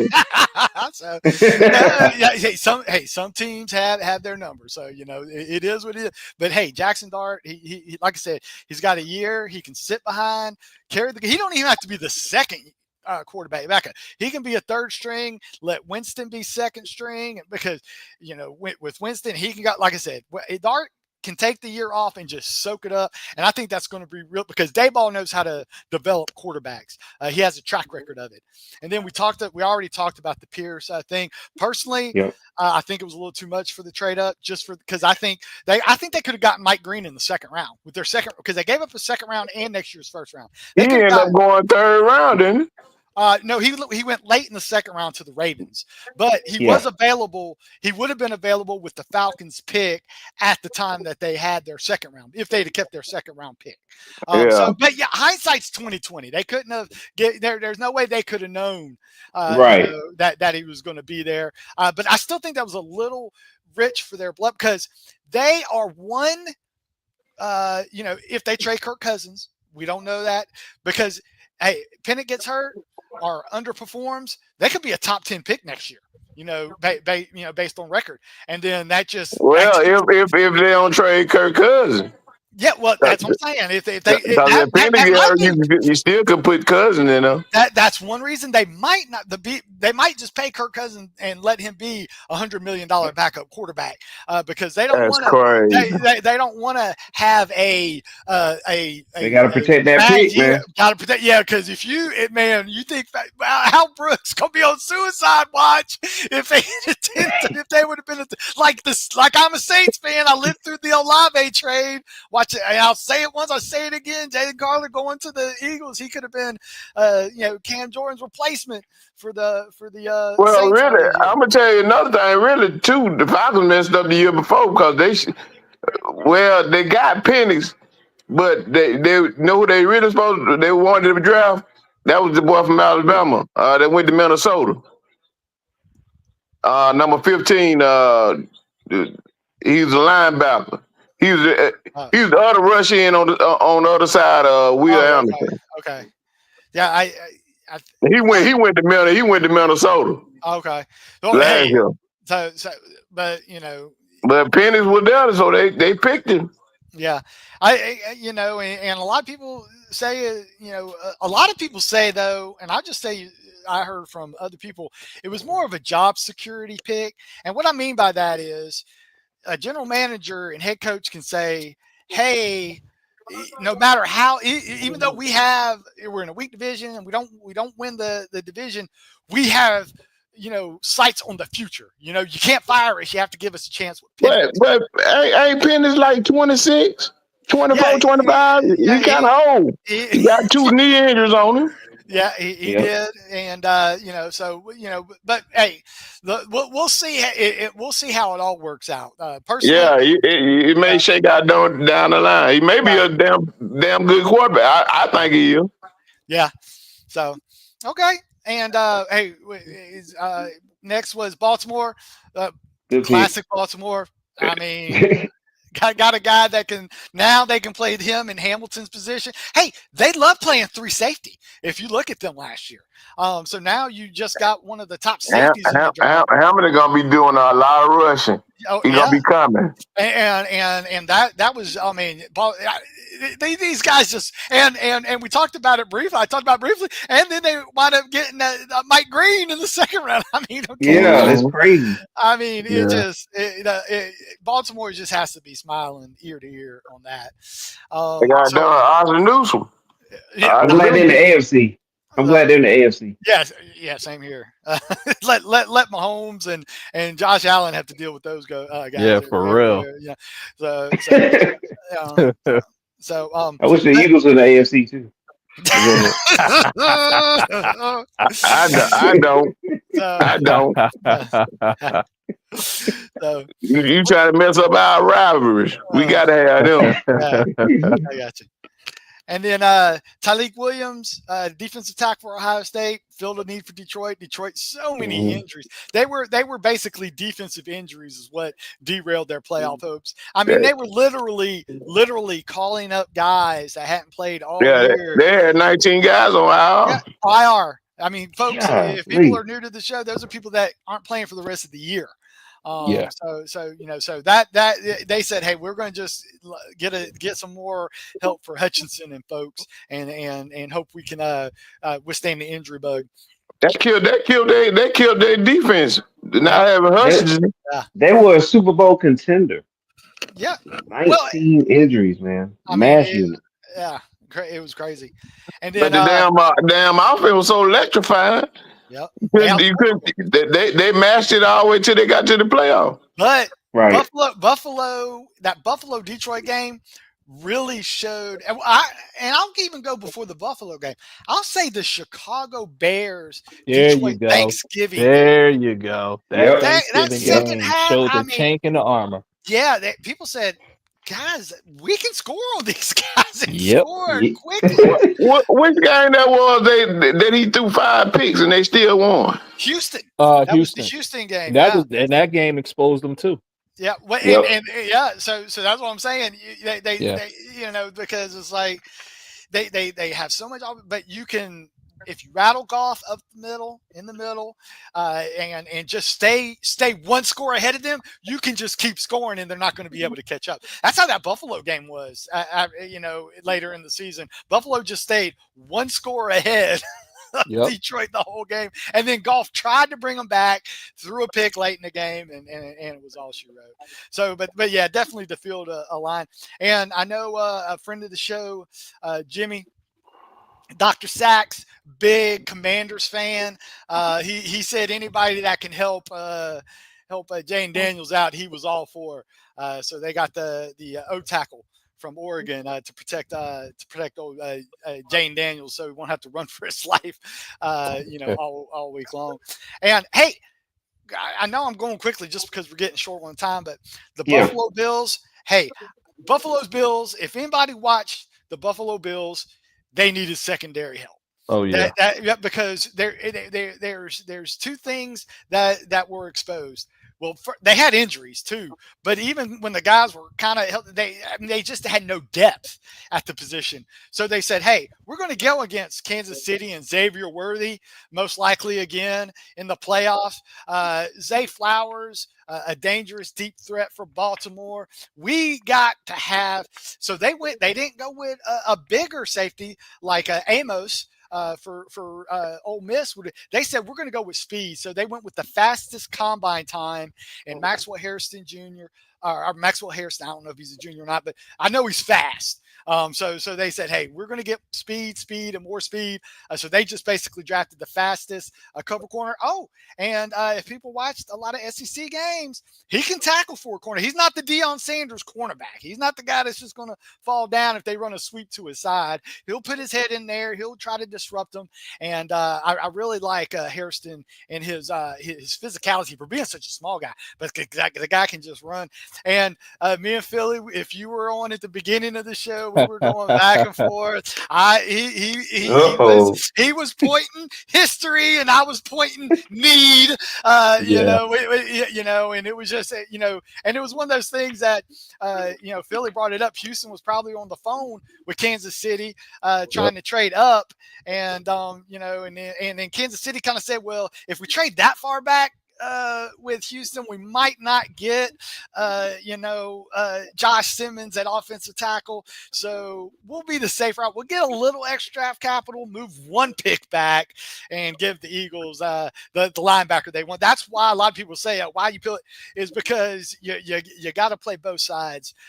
You got to play devil's advocate of who's possibly. Yeah, because if Jahai wasn't there, I mean, the Eagles would have picked Simmons. That was an easy pick. Correct. Yeah. So that's their philosophy. Yeah, so. And after Kansas City, offensive line was a need for them. They lost Tooney in the offseason to the Bears. So they went with Josh Simmons, which yes, he was hurt last year, but he was graded out before the injury as the top tackle in college football before the injury at the time at all pressure rate and run rate actually as well.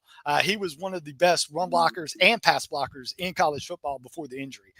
So that's why Kansas City said, hey, we're pretty good a lot of places. Let's just get what they think is when he gets back healthy, be one of the top tackles in the league. But that was our first round. It took us an hour and 42 minutes to review what we talked about. Hey, man. So all that knowledge on the panel, man. Yeah. It was so long that we had two of our guests drop out, Mr. So, one of them may come back. One of them may come back, but the other one had to make sure he get his Falcon information in. But that is the first round, gentlemen. So I know we had that, but I wanted to at least discussion with Calculator, give each other a chance to kind of talk about your team. I know we threw some stuff in there about our teams, but like for example, look, I broke down my team on a spreadsheet for people. Okay, so you already did your Saints. Yeah, so let's go with your Saints first. I did a 4-team comparison, and people say, "Well, John, why do you want to?" I want to do something that shows my team, the Saints, with a playoff team, how a playoff team drafts and stays in the playoff, and how a non-team playoff team can get better. To get Saints, they're not a playoff team. They just don't have the quarterback. Yeah. Show was he was start. He has a lot of experience, but again, they could have gotten him in the third round. I would have rather them because if you look at their needs, they need a cornerback, and they addressed it later in the draft. But I'm sorry, Quincy Riley at Louisville is not the quarterback. They needed a cornerback. Yes, there's not many Lattimores that you can get to replace somebody that's probably folks. Lattimore will get his jersey retired, in my opinion.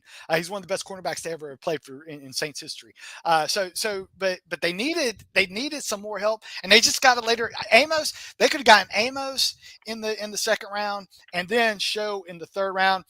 Hey, they didn't need defensive tackle help, because like I said Cam Jordan on their edge. He's getting older. He can't play inside much more, and now he can't play outside much more just because we use the term long in the tooth. That is Cam Jordan. So I would have preferred them pass on the defensive tackle at that point, put Show to the third, and Amos in the corner. You got to think about it. That Joker guy drafted him and Mark Ingram went to the Saints the same year, and Mark Ingram already retired. Yeah. But we talked about how we were talking about running backs and why they didn't get that, why they wouldn't get you. Well, they actually liked Devin Neal, and Devin Neal, folks. I think Colorado people know Devin Neal because did he not put like 200 on Colorado to end their Big 12 aspiration? It was he ran wild. I mean, they could not stop the guy. So the Saints said, "Hey, we got Kendre Miller, we got Kamara for at least 2 more years.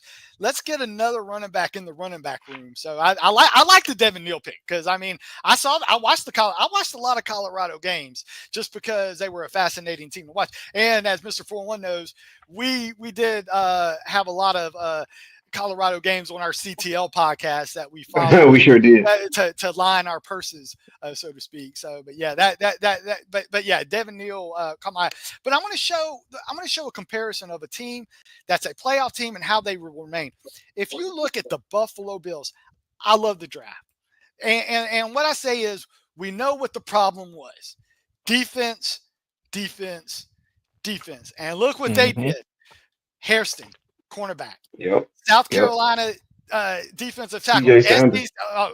A beast on the inside. They needed somebody to help Oliver out so he don't have to play me. Landon Jack, an edge rusher. They needed more. Hey, they lost Von Miller, although they did get the other Bosa brother in to help out, but he ain't going. He's a third down guy at this point in his career, in my opinion. So they're going to need some more edge. Landon Jack, Deion Walker, another big present SEC body in the middle. Hey, Hancock, we say, well, we need a mini quarterback. Well, folks, they need safety. Guess what? They did. Jordan Hancock, if you look at his profile, he will be a safety in the NFL. He translates it to say, yes, he played cornerback for the Ohio State Buckeyes, but he will be a safety, in my opinion, for Buffalo. So they kind of like did 2 for 1. They got a guy that can play cornerback and play nickel in a safety package and stuff. Hawes, hey, Kincaid was hurt.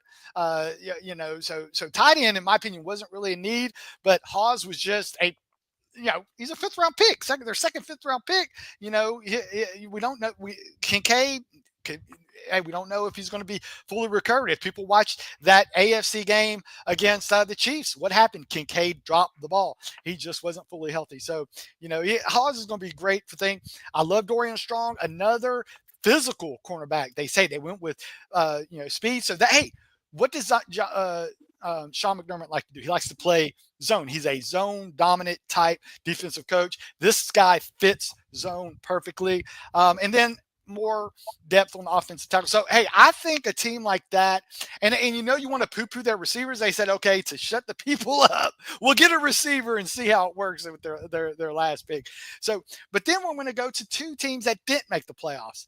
And what I thought was phenomenal drafts. And the reason I could use this is because 2 of these people, I know a couple of these people, my Chicago contact, big Bears fan, I love what they did.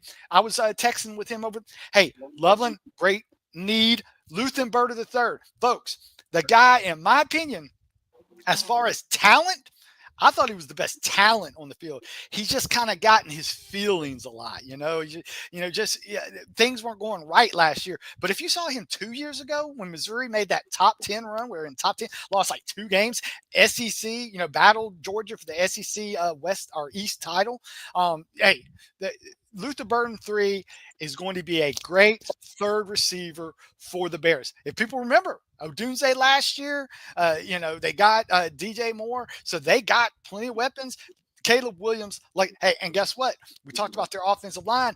Big splash in the offseason offensive line. You can never have too much depth on the offensive line. So, that Boston College O tackle, big, physical, guy played for a while, so he's great in the second round. Look at that, 3 second-round picks, and I think they hit on them because they need, even though their defense is pretty much set, you need tackles. That just goes to show, especially later in the season when it gets cold and you're in, you're playing in the elements, you're playing at Lambeau. You want those guys that can play. And then Maryland, a physical, fast linebacker, and then of course they drafted another cornerback to learn behind Jalen Johnson because in my opinion, Jalen Johnson one of the best cornerbacks in the league. So got more depth there. And again, I'm telling you, folks. I think Chicago makes the playoffs this upcoming year. Wow. And I'm telling you right now, because I think Minnesota takes a step back because McCarthy, you could say he's not a rookie. Well, he kind of is a rookie because he was hurt. He didn't sit back and you could say he learned, but he never got in the 7-on-7s. He never got any practice reps because he was recovering from injury. So he's going to be a true rookie, in my opinion. Not a true rookie because he learned, but no practice reps, I think, will come back to hurt Minnesota. And I think Green Bay, again, we'll see how the Jordan Love experiment goes. That's why I think Chicago, it's going to be Chicago and Detroit. And we talked about that Thanksgiving game. Chicago's look like they're on the upswing, and Jared Goff's not getting any younger as well. So I think I think Chicago, they're going to be one of my teams that didn't make the playoff this year.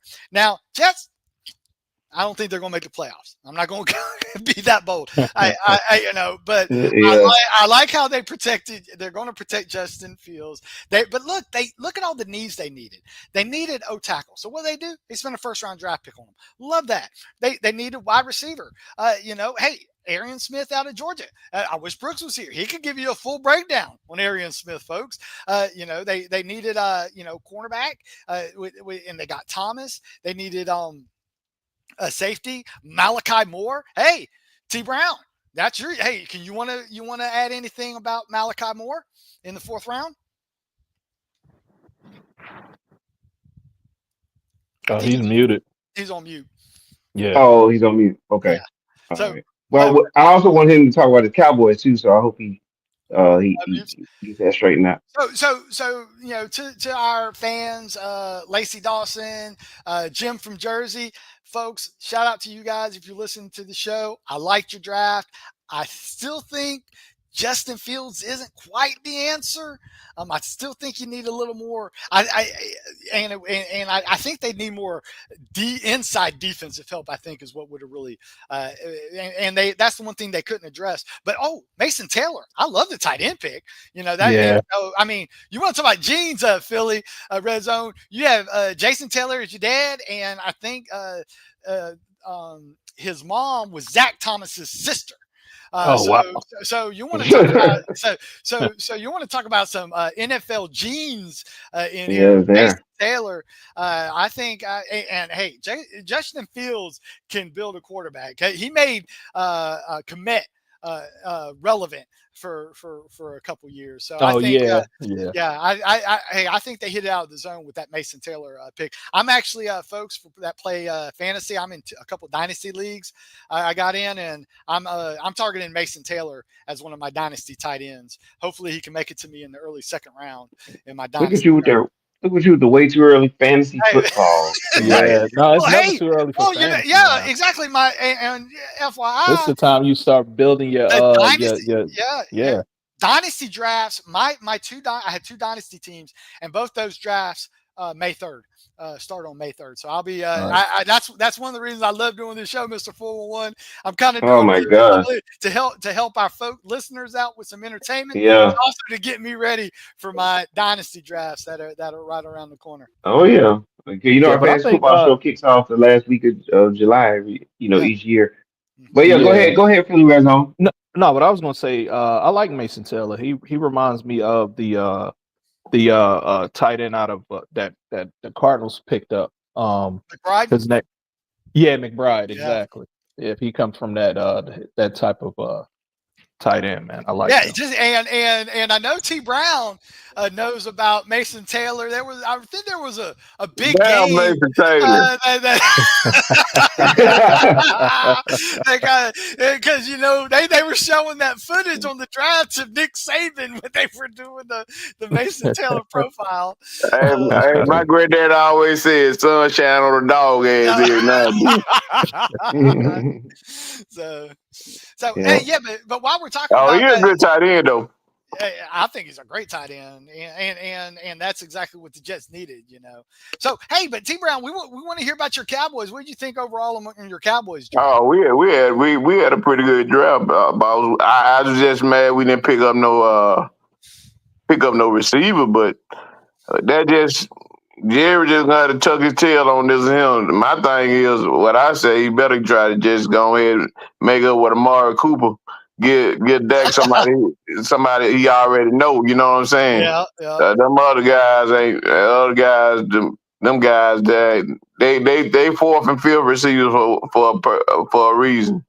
Then I like the kid we got out of Texas, that running back Blue. Oh man, you want to talk about explosive? I mean, if anybody watched that Clemson game in the playoffs, I mean, he can move. Oh yeah, he can move. Yeah, and then they got the pounder and Maffa out of Clemson. Yeah, we got him, and then also we got the right tackle. We got a right tackle out of Oregon. So what we finna get rid of Terrence Steele. He give us too many sacks anyway. Well, that's what been killing us the last couple of years is right tackle. Okay. So that field of need, we gonna try to see. I don't know if they're gonna let Steele go this year or go with Steele over the Ricky. So we all right, and then we had to get somebody to neutralize Jalen Carter, and I think Good we luck. got it. Good luck. Hey, there's not a lot of you know him. now. You gotta know you know him now. Booker already talking, and he ain't even put pads on. It's like, young man, go sit in the corner. Booker a beast, dog. I'm trying to tell you now. Then we got the perennial Pro Bowl already, Mr. Brown, Tyler Smith. Mr. Brown, I'm gonna say this. Anytime Man, I like your confidence. I like your confidence. Hear me out. Anytime Zach Martin, you know who Zach Martin is. He was on his last wheel, dog. No. Anytime Zach Martin say when he faced Jalen Carter, he stayed up and he knew he was gonna be in a dog fight the whole game. He already knew it. This young man don't realize what he's up against. He thinking it's Jalen Carter. He thinking it's Jalen Carter from Georgia. When you don't know no better, that don't scare you. But guess what? What they say? Well, you gonna mess around and find out, right? Hey, we gonna do a lot of talking about this next year. Cause I got two Pro Bowl guards. Okay. Count them. All right. Boy, these Falcons and Eagles and Cowboys. Ask your buddy about it. Ask Jordan Davis about it. Jordan Davis know about him too. All right. I'm just saying. It ain't like he ain't played them boys now. All right. I mean, my man talking already. I'm like, hey, go sit down, young man. Yeah, you remember that when Mr. Jordan Davis was all world in college, couldn't nobody block him. Booker knocked his ass off the line. Yeah, okay. All the adjustment Booker got to make, Booker gonna have to go to the right guard. Yeah, Tyler Smith already, and then we got a lot of stuff going on because Tyler Smith might not play guard. They might move him out the tackle. I hope they do. Oh man, that's a beeline to the quarterback. Yeah, what you say? That's a beeline to the quarterback. You heard it here. I'm just saying. And your Eagles on the board. That guy not bad, man. We not scared of that dude. If one dude gonna scare, we don't need to play NFL football no more. All right. You So got triple what team, about Philly Red Zone? What about your man. draft, Well, man? oh man, first again, like this between Mr. Calculator, Mr. Brown, man, y'all both said about Campbell. I just was going off of history, the Eagles draft history, but I'm glad they got Jihad, man. Just looking at the kid and the minimal, tape that I saw on him. I mean, he's a playmaker. You got another thing, Philly. You got to go to his tape from the year before. He wasn't even a full-time starter. He was number 30 then. Yeah, that's true. He was behind some studs, man, but still produced and found a way, to make plays in the game, even though not being the number one guy. But I mean, I'm satisfied with this that first round pick, man. And then Drew Makuba out of Texas. I mean, he's on a smaller side, but he's still the profile for C.J. Gardner Johnson. I mean, the guy's a ball hawk, and he's a missile, man. I mean, to be on the smaller side, but the Eagles will get him and bulk him up and get him around about 200, 210 and leave him right there. And then basically, man, if he can be, 50% of CJGJ, man, we got something with this kid.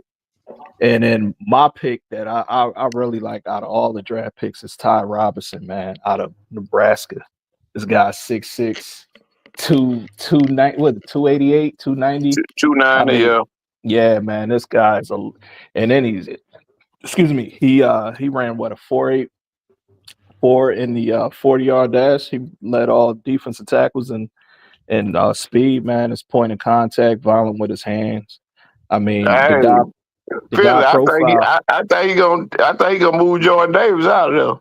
Yeah, Jordan Davis has been productive. Yeah, because he brings that. Not only he stopped the run, but he bring that pass rush. And you can line him. He's going to be in a rotation. So, but you can line him up next to Carter, and if he can really hone in and give that pass rush next to Carter, or the one of the other D tackles. Yeah, he's gonna get a lot of single. He's gonna get singled up a lot. Yeah, and then Mac Williams. I mean, I don't really know much about him coming out of UCF, but I heard good things that he's more of a slot. Smile Molden, Jr. out of Georgia, just a hard nosed, middle linebacker, man. Well, I was wouldn't be a Philly draft without having a Georgia player. Exactly, man. The Philly Bulldogs, man. Yeah. And then I'll put another pick that I like is Drew Kendall out of Boston College. I mean, we needed a backup center because, I know in the NFC Championship game, our primary center had back issues, man. Yeah. And, we was moving, shuffling, playing musical chairs on the line. So, and then Kyle McCord, man, a Philly guy, man, from South Jersey. I mean, he started at Ohio State, finished up at Syracuse. He can spin the ball. I mean, and he's plenty accurate. He got some little speed on him, but I think he'll be, good, third quarterback. I think he'll beat the guy we got from Cleveland in the Pickett trade, out. And then the Michigan and Texas, offensive tackles. Both of those guys are big guys. Mainly Cameron Williams. He's a young guy, 21. I think he's like 6'6", 6'7", 331.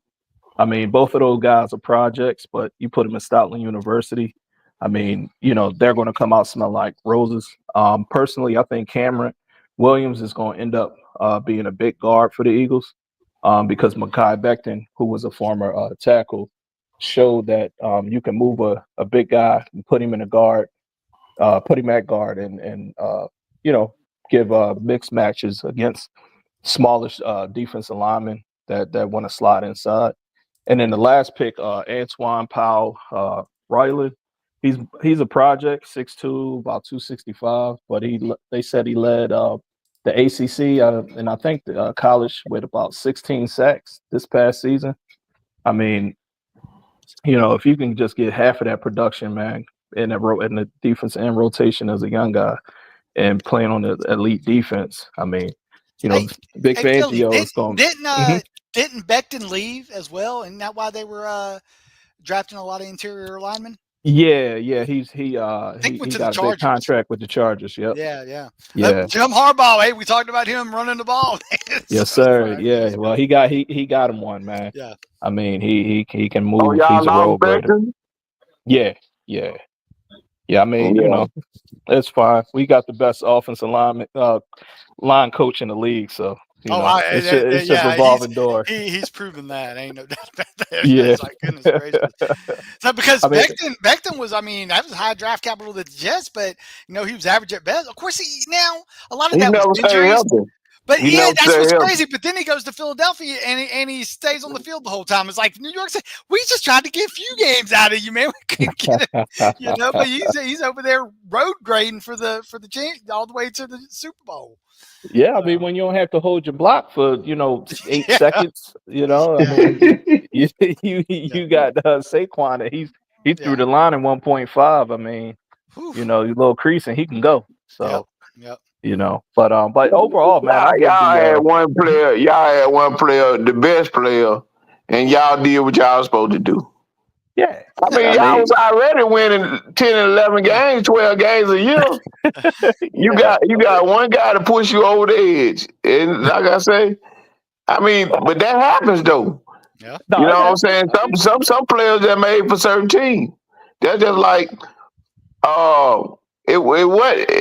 everybody thought it was Emmett. It was never Emmett. It was all about the offensive line. That offensive line was just it's just different. I mean, they Saquon was doing the same thing in New York, but that line is different.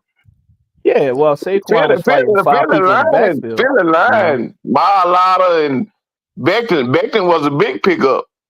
Yeah, Landon Dickerson, Cam Jerkins. Yeah.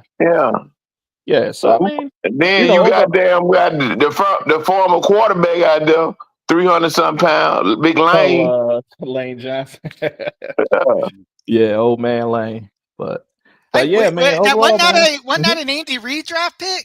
Yes, sir. Yeah, he's the last one. He's the last one, man. Once he retire, then it'll pretty much be Nick Sirianni team completely. But I know Fletcher Cox he goddamn went to racing because he supposed to have him another Super Bowl championship. Yeah, he has. They were saying he had some family stuff that forced him to retire a year too soon.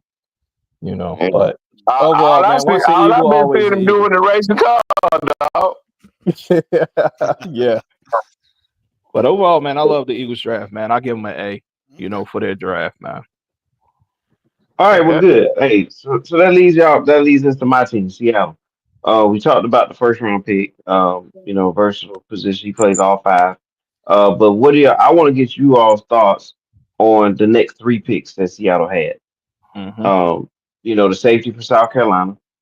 I'm kind of excited about that because wouldn't he be about one of the top safeties in this draft? And then Arroyo from Miami at tight end. That's a position that Seattle's been weak at. Yeah, Seattle's been weak at tight end, so that's a good pick by you guys. And then Jalen Milroe. So I know he played for Bama. Milroe, and he's kind of been all over the place, right? But him falling to Seattle, for some reason, I actually feel good about this because they can nurture him. He does have unique skill sets too, and if developed right, he definitely could be a weapon. What do you guys think? He need a home, dog. He need a home. He needs somebody, like you just said. He needs somebody to believe in him. You can't go through 8 years of football to have a different coordinator every year. Yeah. That just ain't that ain't no good. What's called from high school to every year he was in college. You know what I'm saying? Then his confidence was be. That's the thing. His confidence is easily shaken. If you can get him somebody who can believe in him, you know what I'm saying? And he has flashes. If anybody remember him against Georgia in that first half, I mean, he couldn't miss. So I think the thing is, we know he has it. The word with Milroe is inconsistency. Yeah. Yeah. He can be consistent, or somewhat consistent. He could turn into because he's got the tools. Ain't no doubt about it. Yeah, I mean, I like Merle too. I mean, and Mr. Brown, when you was describing the different coordinators, I mean, every year since high school, that remind me of another Jalen that wear green. He went through the Yeah, same thing. same way, And same for way. Melro, I mean, Yeah. he's an athlete. I mean, and one thing that Melro needs to do in the offseason from this offseason on is invest in a quarterback coach that's going to keep his fundamentals intact. Because I mean, he's the pure athlete, but he loses his fundamentals, man. Because when y'all talk about games, I know you looked at the one game, Mr. Calculator, you was talking about. I remember the Auburn game when he went off, and then he won that game late, man, with a precise throw in the back of the end zone when it counted. What was like he set his feet or something. Exactly. Set his hips, fired the ball, pinpoint accurate. And exactly. I swore we was gonna go into overtime watching that game, but so it's there. The reason why he struggled so much last year because he lost his number one receiver. He lost Bond. If Bond would have been there with Bernard and Ryan Williams, because he was just locked on Ryan Williams all year. You can't do that as a quarterback. Ryan Williams is a stud. That kid is a stud. But if you can spread the ball out around, that makes him that much more dangerous. Yeah. You know what I'm saying? Seattle got him on, man. I mean, if like you said, like y'all guys said, if they pour into him and don't do the 2 year, because he's a project, man. If they just gotta pour into him, man, and give him every opportunity, man. And he needs to work on throwing the ball outside the hashes, man. Because that's a big thing right there. Yeah. He second guessed himself when it comes to making those throws. The beauty of it is we have somebody that can play. In the meantime, we got Donald. And then if he needed an encouragement, he need to look at Sam Donald. Sam Donald didn't come in hot. Yeah. He had to work his way into that. Yeah. That's right. So you got an example right in front of him. Kind of like Gino was with Wilson for a minute. So so true. You got it. I think it's a good setup for him. And it just made me wonder because it's like, man, Seattle could have drafted Shador at this point, and they didn't. They went with Milroe. So I think they was going with those attributes, those physical attributes, with Milroe. Yeah, it's hard to pass up 4-3, man. It's hard to pass up 4-3, bro. I'm sorry, man. You got a quarterback that can throw the ball, far and run, and he's a load to take down. I mean, those intangibles, metrics was hard to pass up. My observation on what happened to Shador. Next topic, perfect. You can't go in nowhere too cocky. But then my thing is the eye test. When you go through the eye test, and I know all those probably looked at some Colorado games all year. I know I did. And we did. Eye test and what they saying, I don't see that, bro. I think with Shador, man, what really stunted his allure with coaches was when he was invited to those All-Star games, and they just wanted to see. They weren't going to let him get hurt. They wanted. He didn't participate. How he participate, how he command the huddle, how you interact with your guys. Are you trying to be bigger than the team? Or are you trying to be a part of the team? How you gonna lead these guys if you're down by about 8 in the All-Star game? Are you gonna give up? Like, those are certain intangibles that coaches need to see. And then too, hearing another voice other than your father, man. People, that is a big thing with coaches, man. They want to know that I can communicate with you. We can get from point A to point P and be successful. And I think him, grandstanding and not participating in those events really hurted him. I think you're right. That's the one thing because on tape is one thing, but I need to know. I can see it for myself. I can tell you, hey, all right, audible to this, do this, and I'm gonna put you in bad situations, but I want to see how you handle it. You know what I'm saying? And that's one thing I think he shot himself in the foot. And if he can go back, I'm pretty sure he would have played in that East-West Shrine game, because that's all he needed. That's all he needed was that East-West Shrine game. Get on the field, put the pads on, and show something for a quarter and a half. That's it. And he would have, and we wouldn't be talking about him. You said that's what jolted Jackson Dart's draft Yeah, is what he did in the Senior Bowl. Senior Bowl, exactly. He came and he balled, Yep. and that basically shot his draft stock up. So Yeah. so a lot of people, like you said, you could poo-poo it, but I think this would be a lesson learned. Yeah. Yes. Yeah, I mean, and I hope that, the next crop of quarterbacks, man, pay attention and just show up. When my son played baseball, man, I used to tell him half the battle is showing up. Yeah. You don't know people. You might strike out, but they want to see how you handle situations because you're gonna be challenged. You're going to be, especially in the NFL, you're going to be challenged. You think you're the man in college? Yeah, okay. Some defensive coordinators looking at your college tape saying, "Oh, he struggled with this. Run this the whole game." Until they can figure it out. Exactly. The windows are tighter. The windows are Oh, tighter. The hits are harder. The defenses are more complicated. There's a lot of other factors, that you have to adjust to. What about the interview? What did y'all hear about the interview with the Giants? oh yeah. I mean, Was that? That what killed him. Yeah. With him and Dayball, and then Dayball didn't want to put his name on it, so they threw a assistant coach up under the bus. They still don't know who the assistant coach is, but it was Dayball, cuz. Yeah, I mean, I agree. I mean, but the thing is, it goes back to that. If, for one, you're hearing a different voice. If I'm telling you, hey, when we're going to interview you, I need you to come back. Here's these plays. I need you to memorize these plays. I need you to tell me where your audibles at, where your hots at, what you would do if we set up with this. What you gonna do? If you see this on defense, if they walk the safety down, what you gonna do?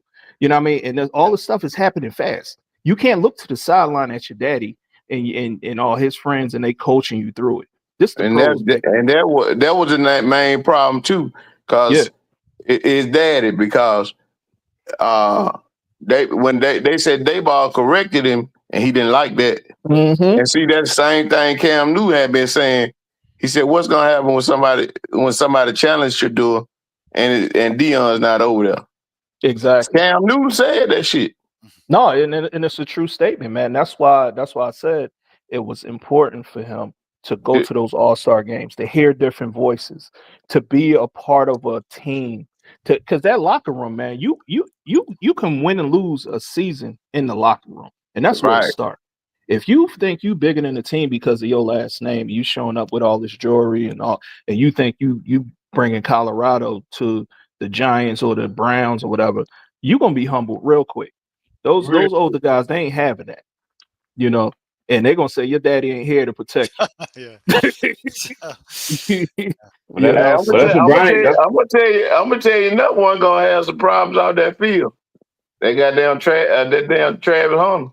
Yeah, because you think your girl losing did all that stuff, and what kind of thing them grown men ain't gonna talk about you? You a damn lie. Man. They gonna bring all that to the field, boss. Anything for Ed. Oh yeah, no doubt. Gonna be a lot of talking. It's gonna be a lot of trying to getting young guys' heads and stuff like that. Yeah. Hey man, but yeah, I think the things that you all mentioned definitely played a part in it. And it's also possible that that Dion created this atmosphere that he was. Because you remember he was saying like he was definitely gonna go like 2, 3 in the draft, that kind of thing, and it could have been just a miscalculation on where he was actually going to go versus what the reality of it was at that point. Because you started hearing stuff right before the draft that if he don't go to New Orleans, he might free fall. Yeah. Well, the Raiders was a team that I thought was on the table at one point, but then that became the Genty show, which turned out to be what really happened there. So after that, it was like, okay, well, where is he going to go?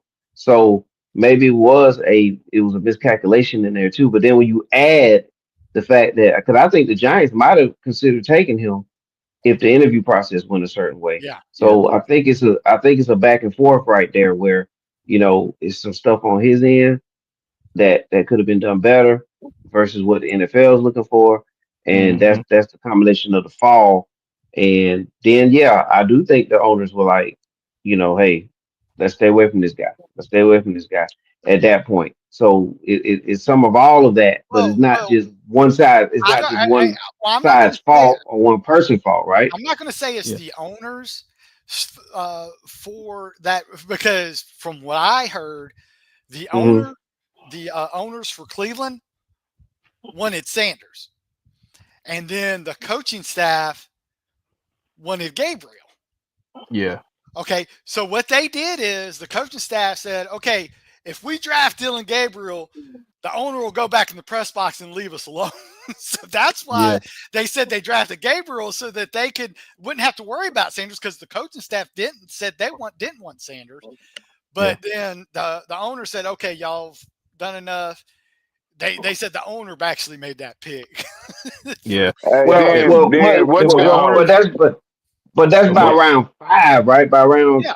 I'm Well, I saying know that's like what it is. the earlier rounds, like But it like goes to 2 and 3. coachability. If you have coaches that are trying to pass on you for that, I Yeah, think that it was Yeah, the that's major bad. issue Yeah. for. But you know, what's called came out today. Boomer Esiason said he talked to three top what's called executives hmm today, Mhm. and he said the people that he said 3 of them said the owner said take them off the board, take them Okay. off. Yeah. Yeah. take them off the hmm board. Yeah. Because I Yep. mean, it's not only it's a numbers game, it's a money game. Yeah, If I haven't seen you on the field, you didn't interview well with me, you gave me attitude.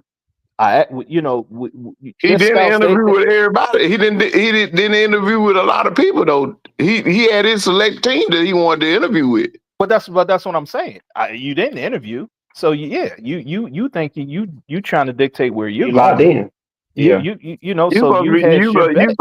you supposed to be a top player. Well, You yeah, supposed to interview with whoever want to I interview with you. yeah, Exactly. but like Philly just said, he alienated himself Yeah. by not interviewing with everybody. So when you do that, that's going to create another negative aspect as well. Yeah. Because Yeah. I mean, look, Yeah. Mr. Brown, you a billionaire. You've been drafting guys. You've been changing Hey, you are lives. Mr. Brown. And, Absolutely. you I'm got working this. on it. And you You got told this Philly and kid. then tell me. You I got want this you to kid. be surprised. You got this kid blowing off your interview and saying, I'm not you not gonna be high enough to pick me. Like, come on, what? Okay, all right, He take him off. did. Yeah. Philly, he did the same thing his dad did. I agree, And he and thought it was that gonna was work for him, and it yeah. didn't. No, it didn't. Yeah. And that's the And thing, man. That's the lesson and all that. that's the other Be part of are it. where your feet are, You man. got it. You're Yeah, and not that's the other Dion. part. You're You're not his as good as son. You're not Dion. him. Yeah. Right. You Dion don't might have run a had the four. You don't ability. run a 4-2. No. Right. Dion had that physical talent to where he Them could sort of attributes. kind of Yeah. at least get, kind of dictate a little bit. You know what I'm saying? He didn't go 1, but he was definitely gonna go high. Yeah. And that's where, that's a slight differences right there. And I think this process is gonna do him good. It's gonna do him good. Um, to now you can see reality kind of hit a little bit, and that you can't run the show. Like the You got to NFL is remember. its own Right thing. before the draft, they went back and went. They interviewed him. They interviewed the boy that they took, Dart. They went back. They gave him a second chance, bro.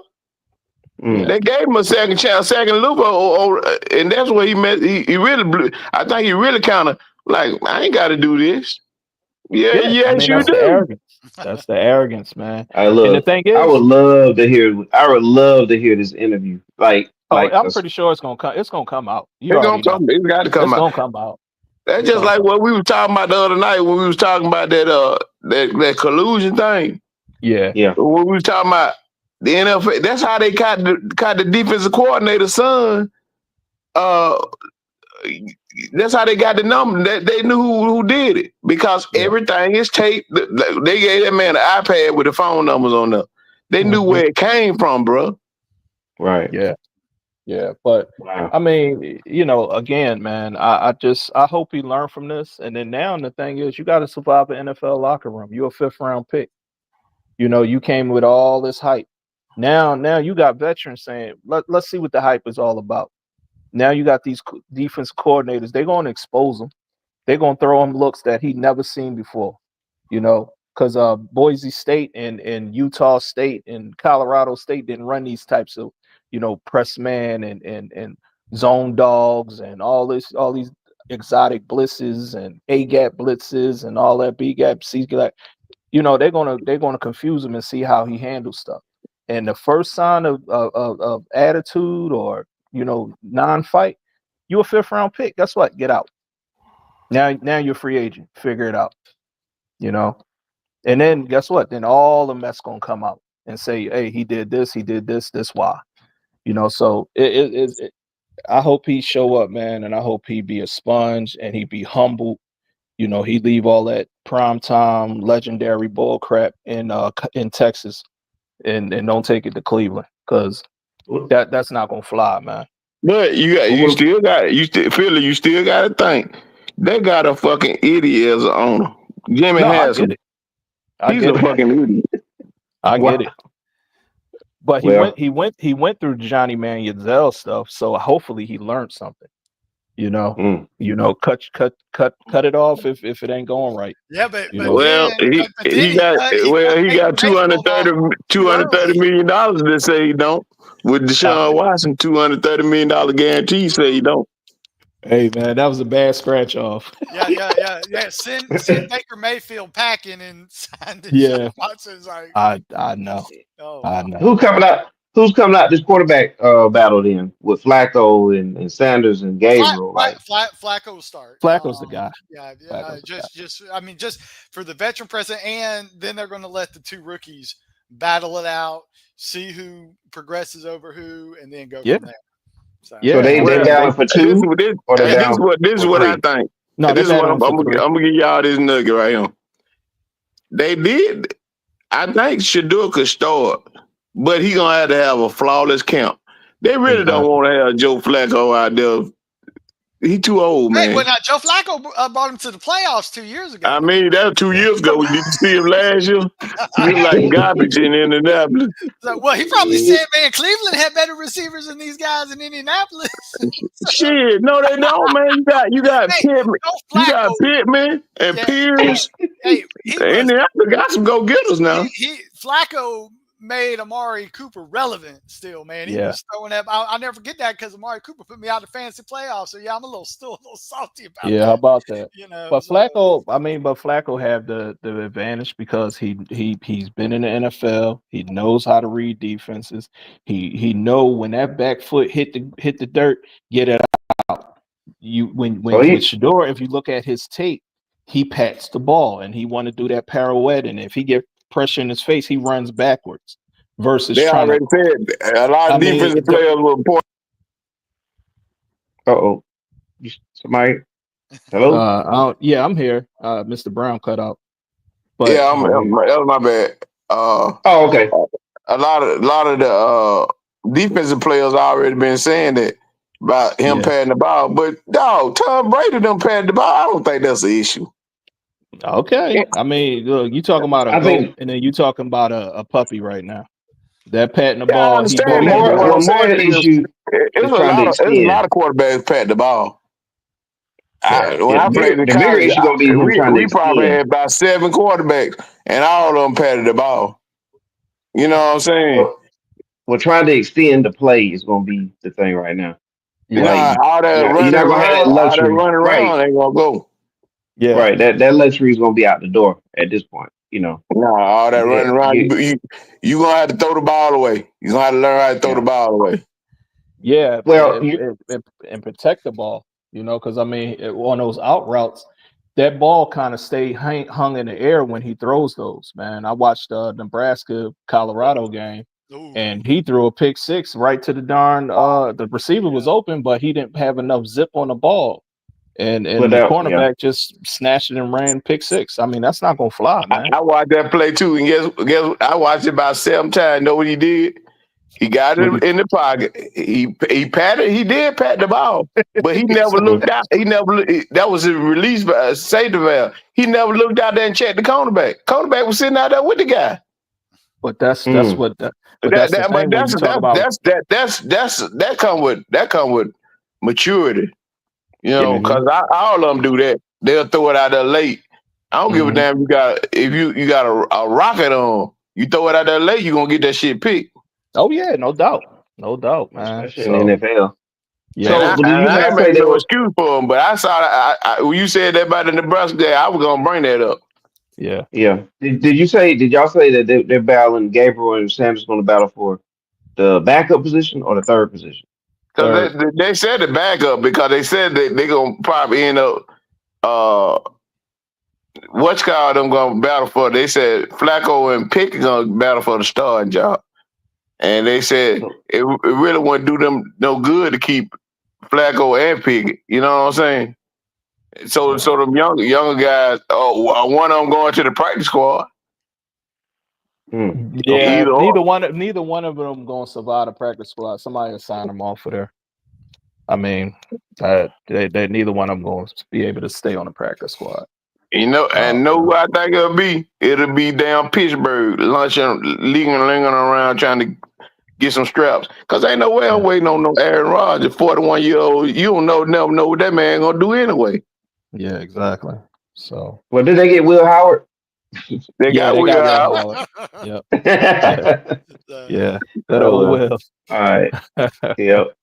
Well, I think we covered it, guys. I think we got about it all. Well, one more thing, Mr. 411, before we go. I Yes, cannot sir. believe you did not mention the Uh very oh. last pick for Seattle, Ricky White the third. I did Wow. not. Folks, pick him on your dynasty team. I watched the guy lots of time on those late night UNLV games. The guy is for real. Well, calculated.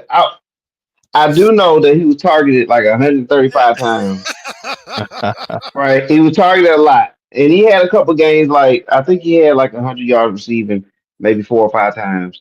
So, I mean, he could be a factor, man. He could be a factor. hey, He, I he love. could Hey, and special teams too.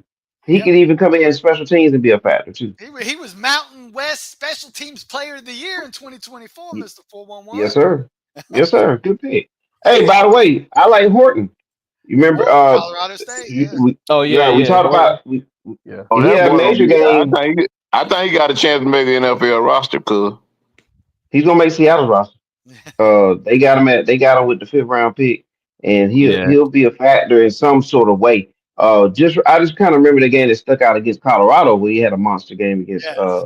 Travis Hunt, against Hunter on defense. So like he has that potential. Now he didn't play a whole lot of games last season, but if you go back to the season before, I mean he stood out in my He's a opinion. Yeah. stone buster. He knows how to get behind the linebackers and in front of the Mm-hmm. Yeah, safety. So he knows how Then to he got defend. that sleek. He got that sleek, long Yeah. frame, man. Yeah. He's so 6'3", slender. 196. Yeah, he's a slender yeah, build, but he can run a little bit. I like him, yeah. man.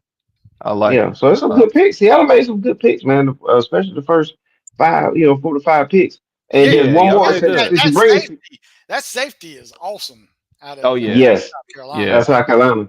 6'3". And since That's go ahead, Cam Chancellor 2.0. yeah, you kind of Yeah, trying to bring a resemblance of the Boom Yeah. yeah, Legion of Boom on that. yeah. But hey, one more thing, because this gonna really TV can help us with this one too. We drafted somebody from Alabama. I think he's like a tight end slash fullback, like an we H talking about back. Robert Yeah. Oops. Robert Oops. Yeah, He's yeah, It's good. He's good. He's a good blocker. He know hell of a ball catcher. But his blocking skills is A1. there you Cause go. We got a running back back there. cause he can play. He can play. He can do fullback, H back, and tight end.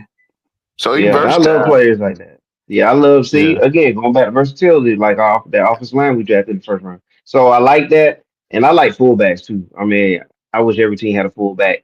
I know they got away from that a lot, but to have a guy like that, that's telling me 4th and 1, we gonna be looking good. We're gonna be looking good 4th and 1. yeah. I mean, Now between all he needs is a Walker net and roll. what's the other Charbonnet, Walker and The- what's your second running back Charbonnet, name? What Charbonnet, or whatever his name Charbonnet? is. Yeah, Charbonnet. Yeah, Yeah, yeah, yeah, yeah. yeah, hmm yeah, yeah. So Because yeah, some good picks there, man. Walker gonna miss about 4 games. He gonna pull his hamstring. So Charbonnet. Yeah. Fantasy people.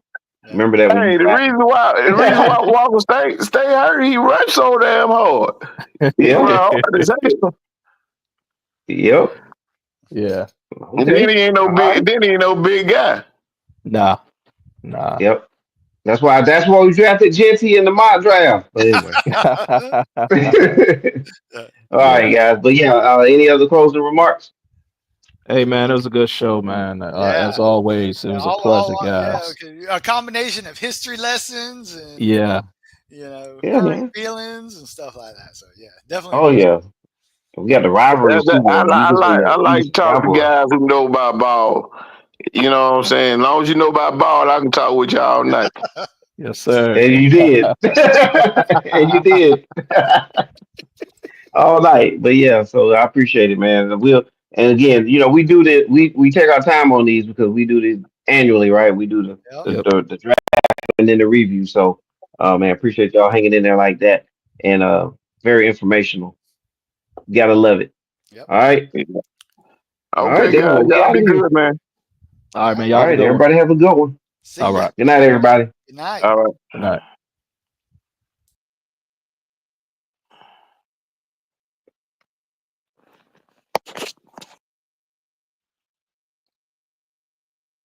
We thank everybody for tuning in and watching. This is Mr. 411.